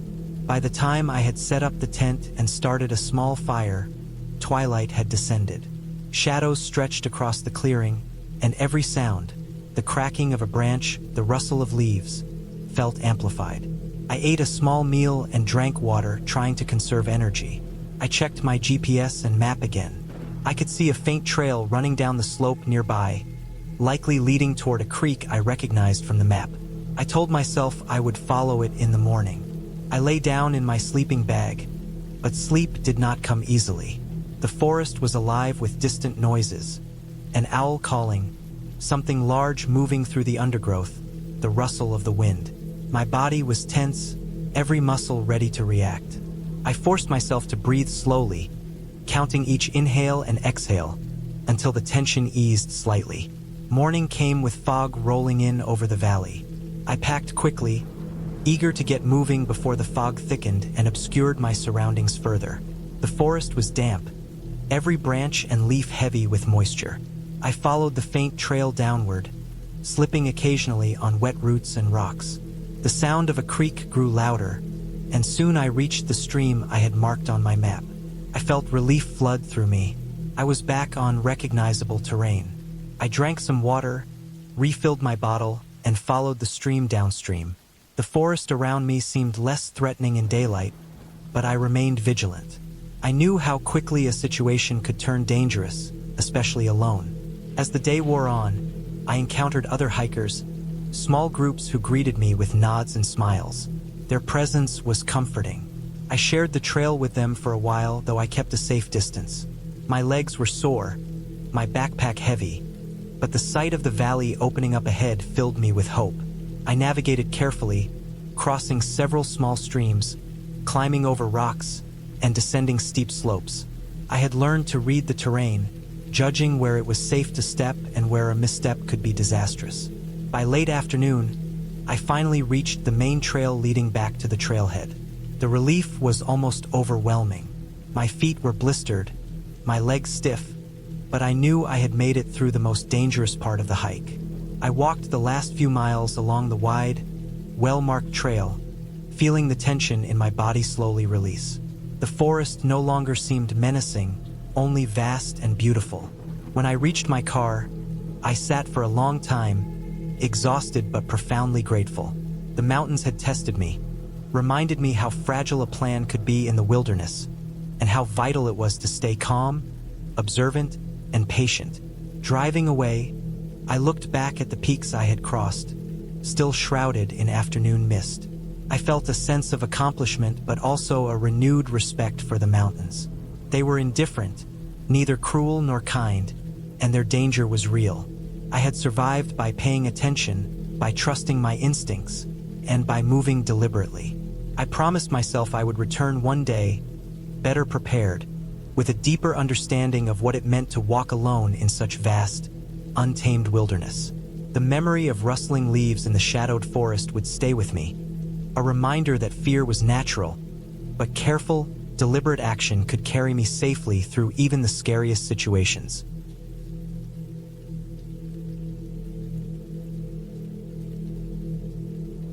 The sun was barely rising when I parked my old, battered SUV at the edge of the trailhead. I had been hiking for years, and most of my trips were planned meticulously, with maps, compasses, and a backpack stocked with more food and water than I would ever need. But that morning, something felt different. The air was colder than usual for early May, and a low mist hung over the forest like a thin curtain. I tightened my laces, adjusted my backpack, and took my first steps onto the trail, feeling the damp soil crunch beneath my boots. The path immediately narrowed, flanked by towering pines and thick underbrush. The scent of wet earth and pine needles was strong, mingled with the faint tang of decaying leaves from the last season. I followed the trail steadily, my eyes scanning for any signs of wildlife. I had chosen this hike because it promised solitude and challenge, a steep ascent into the mountains where few hikers ventured. I was ready for a long day, my backpack heavy with water, protein bars, a small first aid kit, and a lightweight emergency blanket. As I climbed, the terrain grew rougher. Roots protruded from the ground like twisted, gnarled fingers, and rocks jutted out at odd angles. I moved carefully, placing my feet deliberately to avoid twisting an ankle. The trail meandered up a gentle incline at first, but soon it steepened sharply. I could feel the burn in my thighs and calves, the sweat starting to dampen the back of my shirt even in the cool air. My lungs worked harder, each breath sharp and slightly ragged. By mid-morning, the trail became almost vertical in sections. I had to use my hands for balance on the slippery rocks, and the mist had thickened, reducing visibility to only a few dozen feet ahead. The forest grew silent, except for the occasional drip of water from the trees and the distant call of a hawk. I kept moving steadily, trusting the trail markers that were faded but still visible. Every step required concentration, every grasp of a branch or rock deliberate. Around noon, I reached a plateau. I dropped my pack, took out my water bottle, and scanned the surrounding mountains. The view was breathtaking. The valley below stretched endlessly, green and dotted with the dark roofs of cabins I couldn't reach. But despite the beauty, an uneasy feeling had settled in my stomach. Something about the thick mist, the quiet forest, and the remote trail made me feel exposed, even though I had been hiking alone countless times before. After a short break, I pressed on. The trail narrowed even further, winding along a steep cliff on one side and dense undergrowth on the other. I moved cautiously, aware that a misstep could mean serious injury.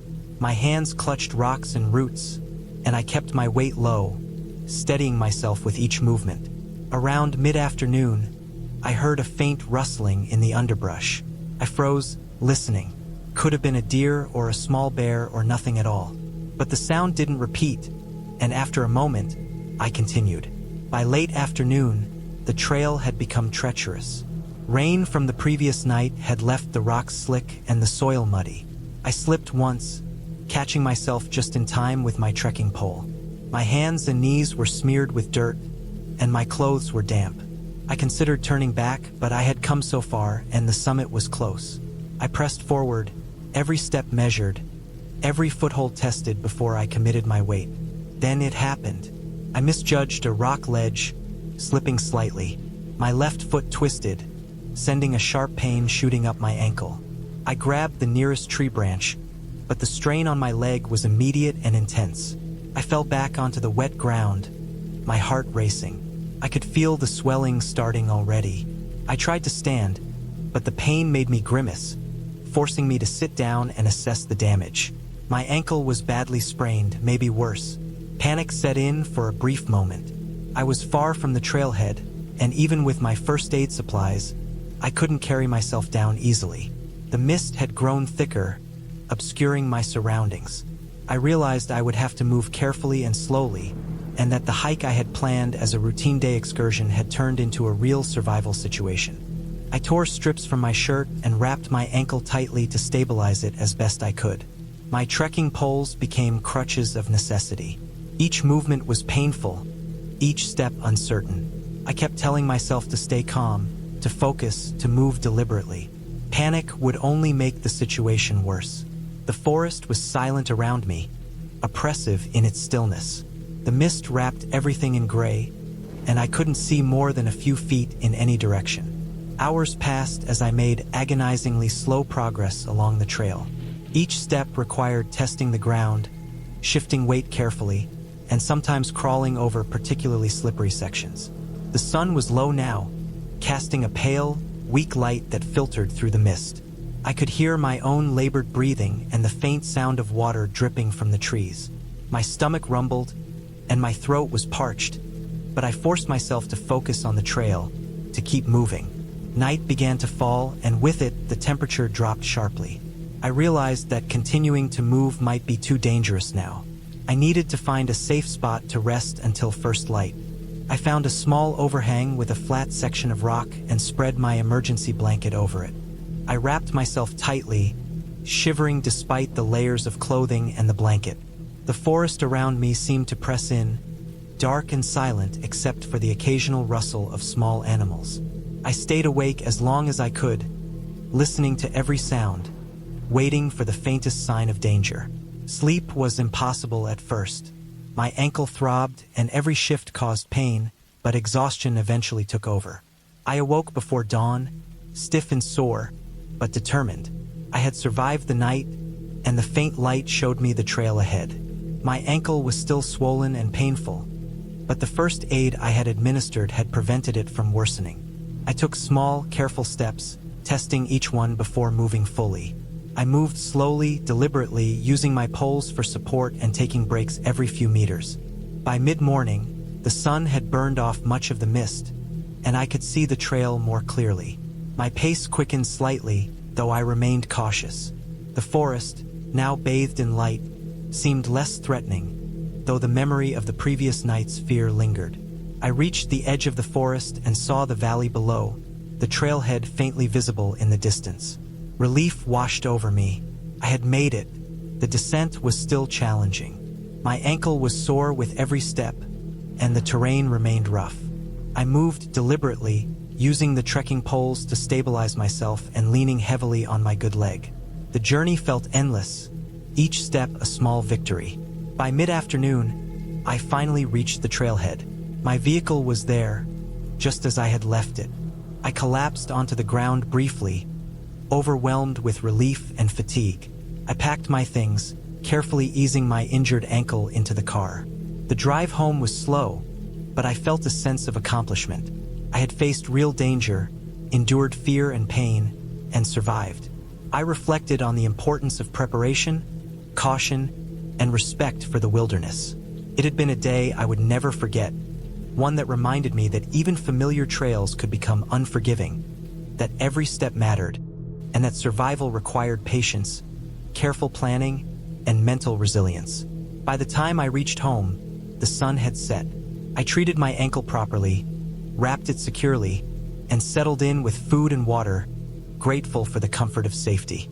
The forest still called to me, but now with a deeper respect, a knowledge that its beauty came with real risks. That day had been terrifying, exhausting, and painful, but it had ended with clarity and accomplishment. I had survived, and I had learned that every hike was a test of endurance, awareness, and willpower.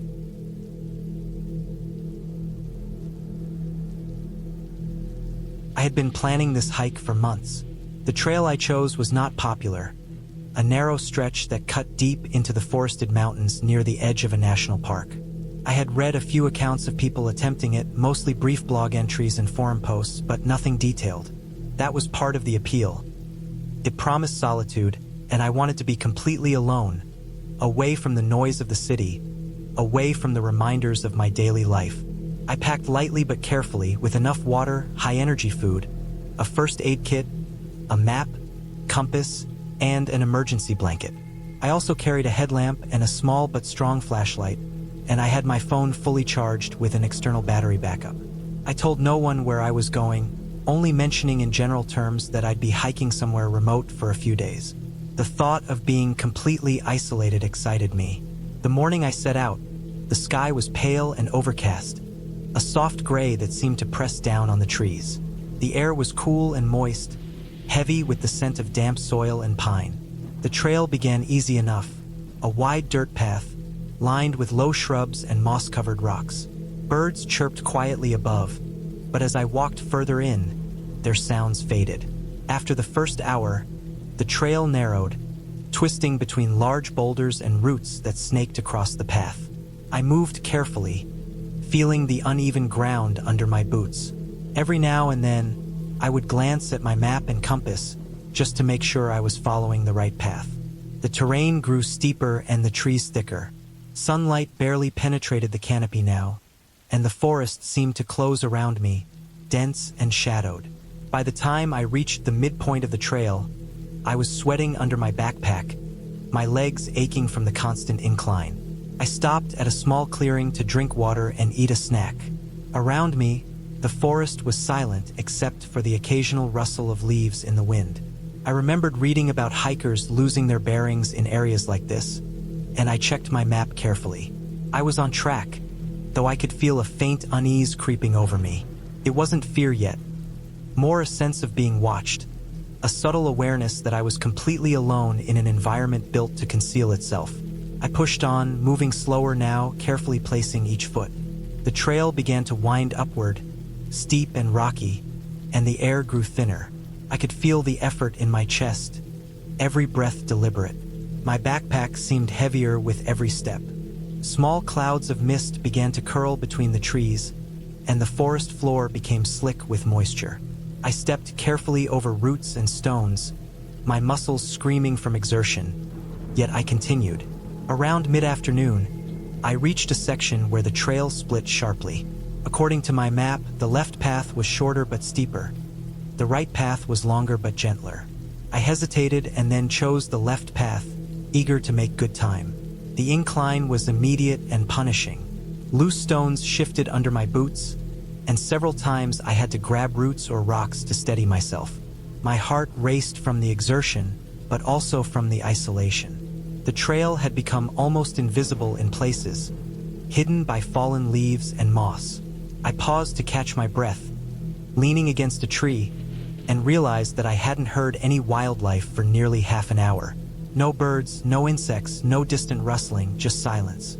I resumed walking more cautiously now. The trail became steeper and narrower, barely wide enough for one person. On my left, a sheer drop of several hundred feet disappeared into a gray mist. I moved along the edge carefully, feeling the cold wind from below brush against me. Every now and then, small rocks would shift underfoot, sending tiny avalanches of stones sliding down the slope.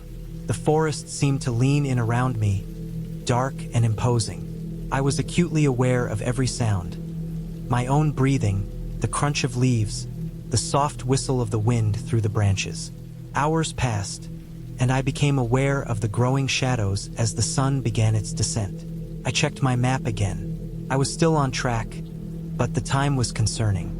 The trail beyond this point would become more difficult, more treacherous, and I was already low on water. I could feel my energy draining. I drank sparingly, ate a bit of trail mix, and pushed onward. As dusk approached, the mist thickened, curling around tree trunks and drifting along the trail like a living thing. Visibility dropped to a few meters, and I slowed further. The trail became nearly invisible, obscured by wet leaves and fallen branches. I had to use my flashlight, the beam cutting through the gray fog. Every sound seemed amplified.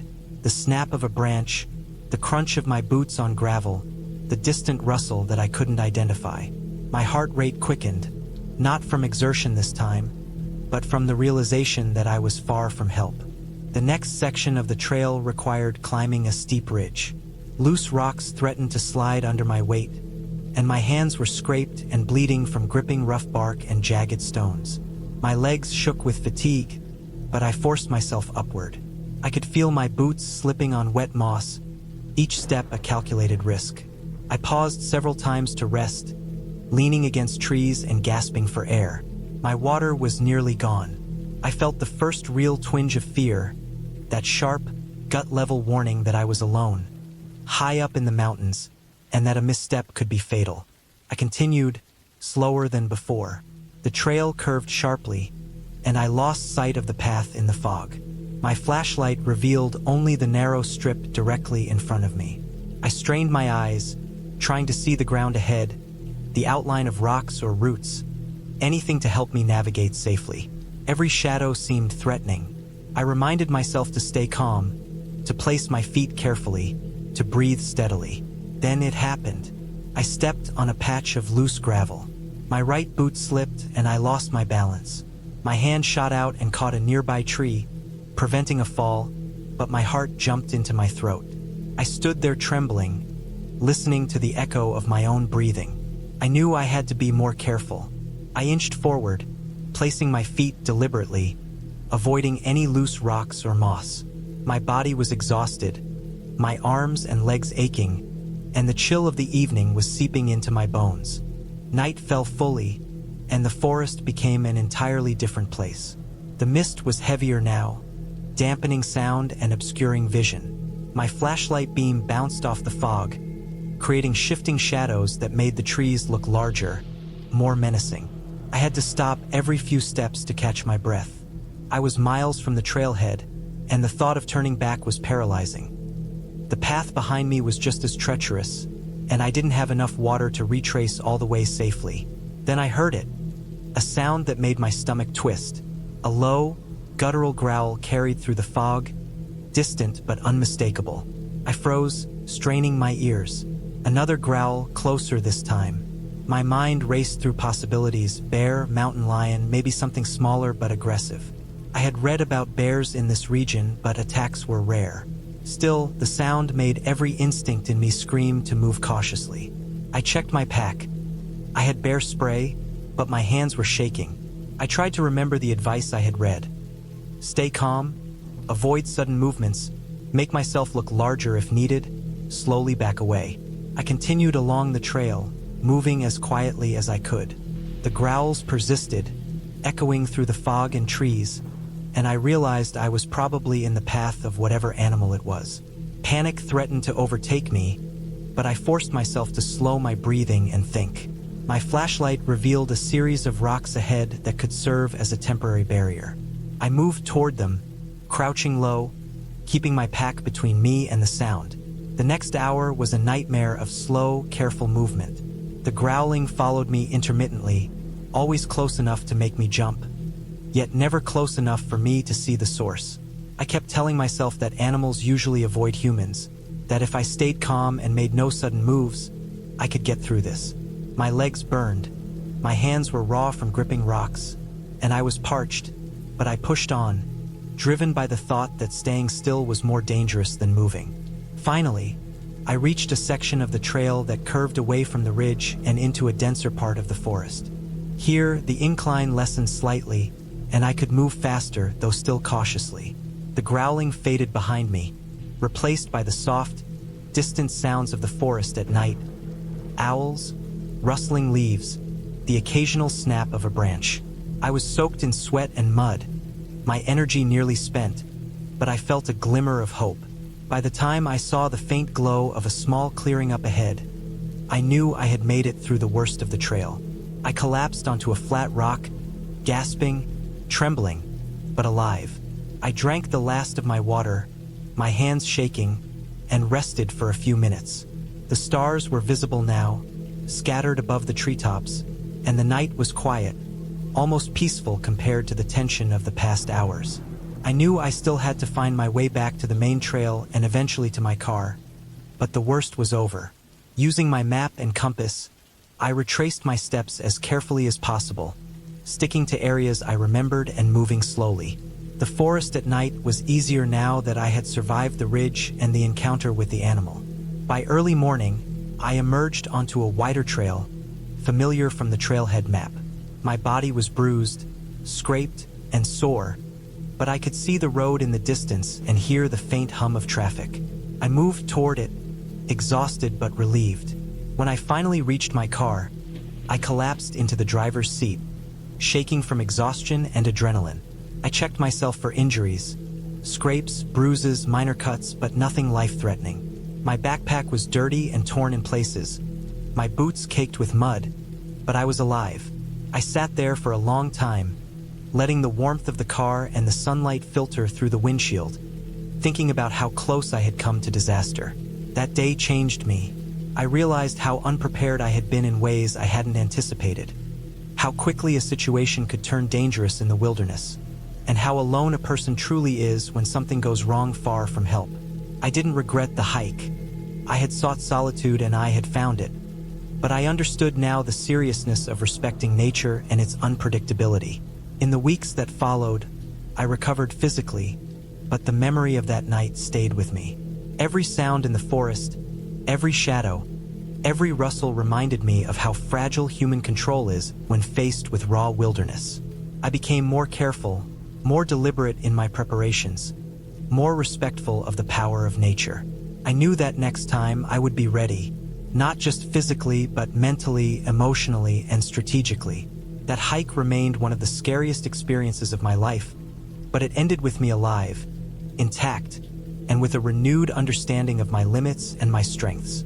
I had faced fear and isolation, confronted real danger, and come through it.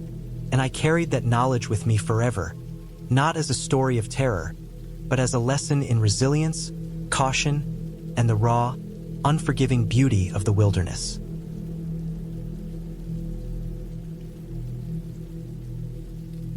I had been planning this hike for months. The route I chose was far from the usual trails, a network of old logging roads and steep ridges tucked deep in the mountains. I wasn't looking for adventure in the conventional sense. No thrill-seeking, no Instagram-worthy summit selfies. I wanted the solitude, the kind you only get when there are no other footprints, no signs of human presence for miles. My backpack was heavy but well-packed. Water, food, first aid, spare clothing, a flashlight, a small camping stove, and a rope. Everything I thought I might need if things went wrong. The morning I started, the sun had barely brushed the peaks with light, and the forest smelled of damp moss and fallen leaves. The trailhead was almost invisible, overgrown with brush, the remnants of an old gate rusted and half-collapsed. I parked my car on a flat patch beside a dry creek bed and double-checked my gear. The forest seemed quiet, almost too quiet. No birdsong, no wind rattling the trees, just a sort of dense, expectant silence that made my skin tingle. I began walking, stepping carefully over gnarled roots and loose rocks. The trail was poorly defined, barely more than a path of flattened earth.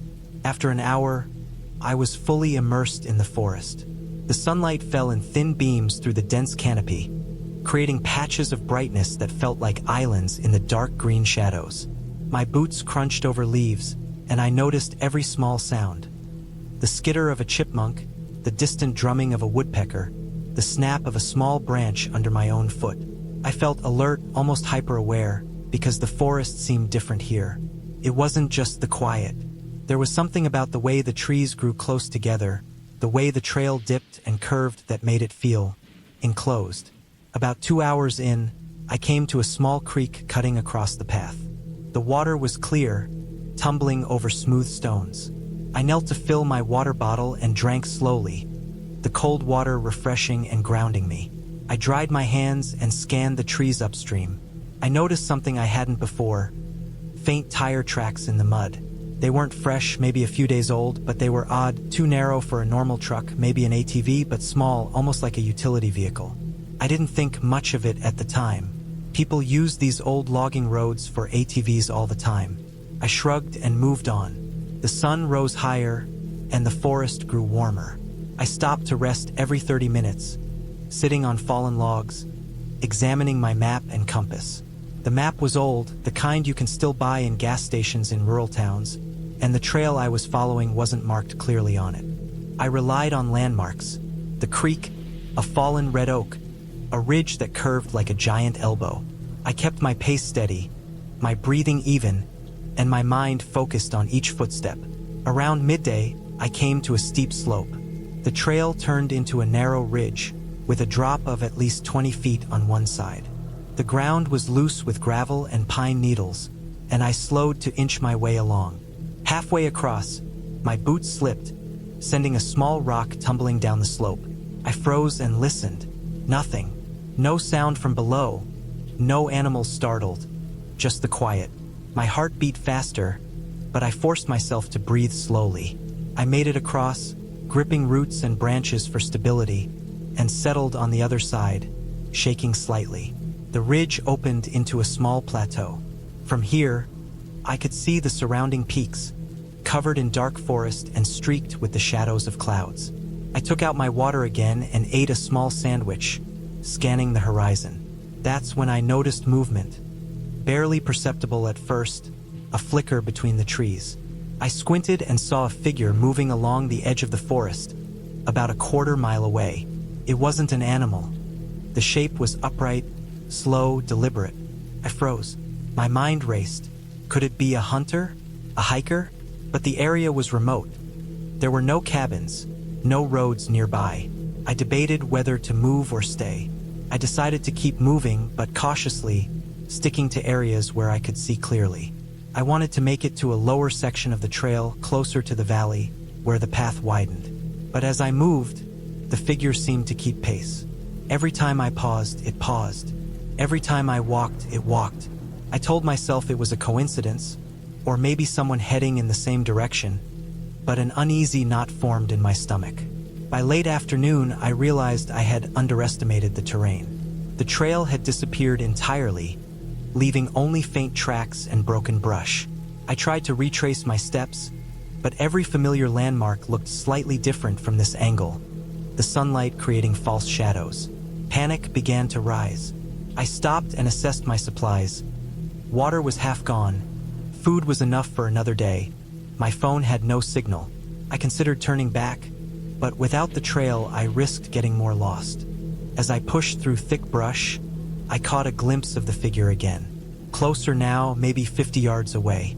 Still distant enough that I couldn't see details, but I felt certain it was watching me.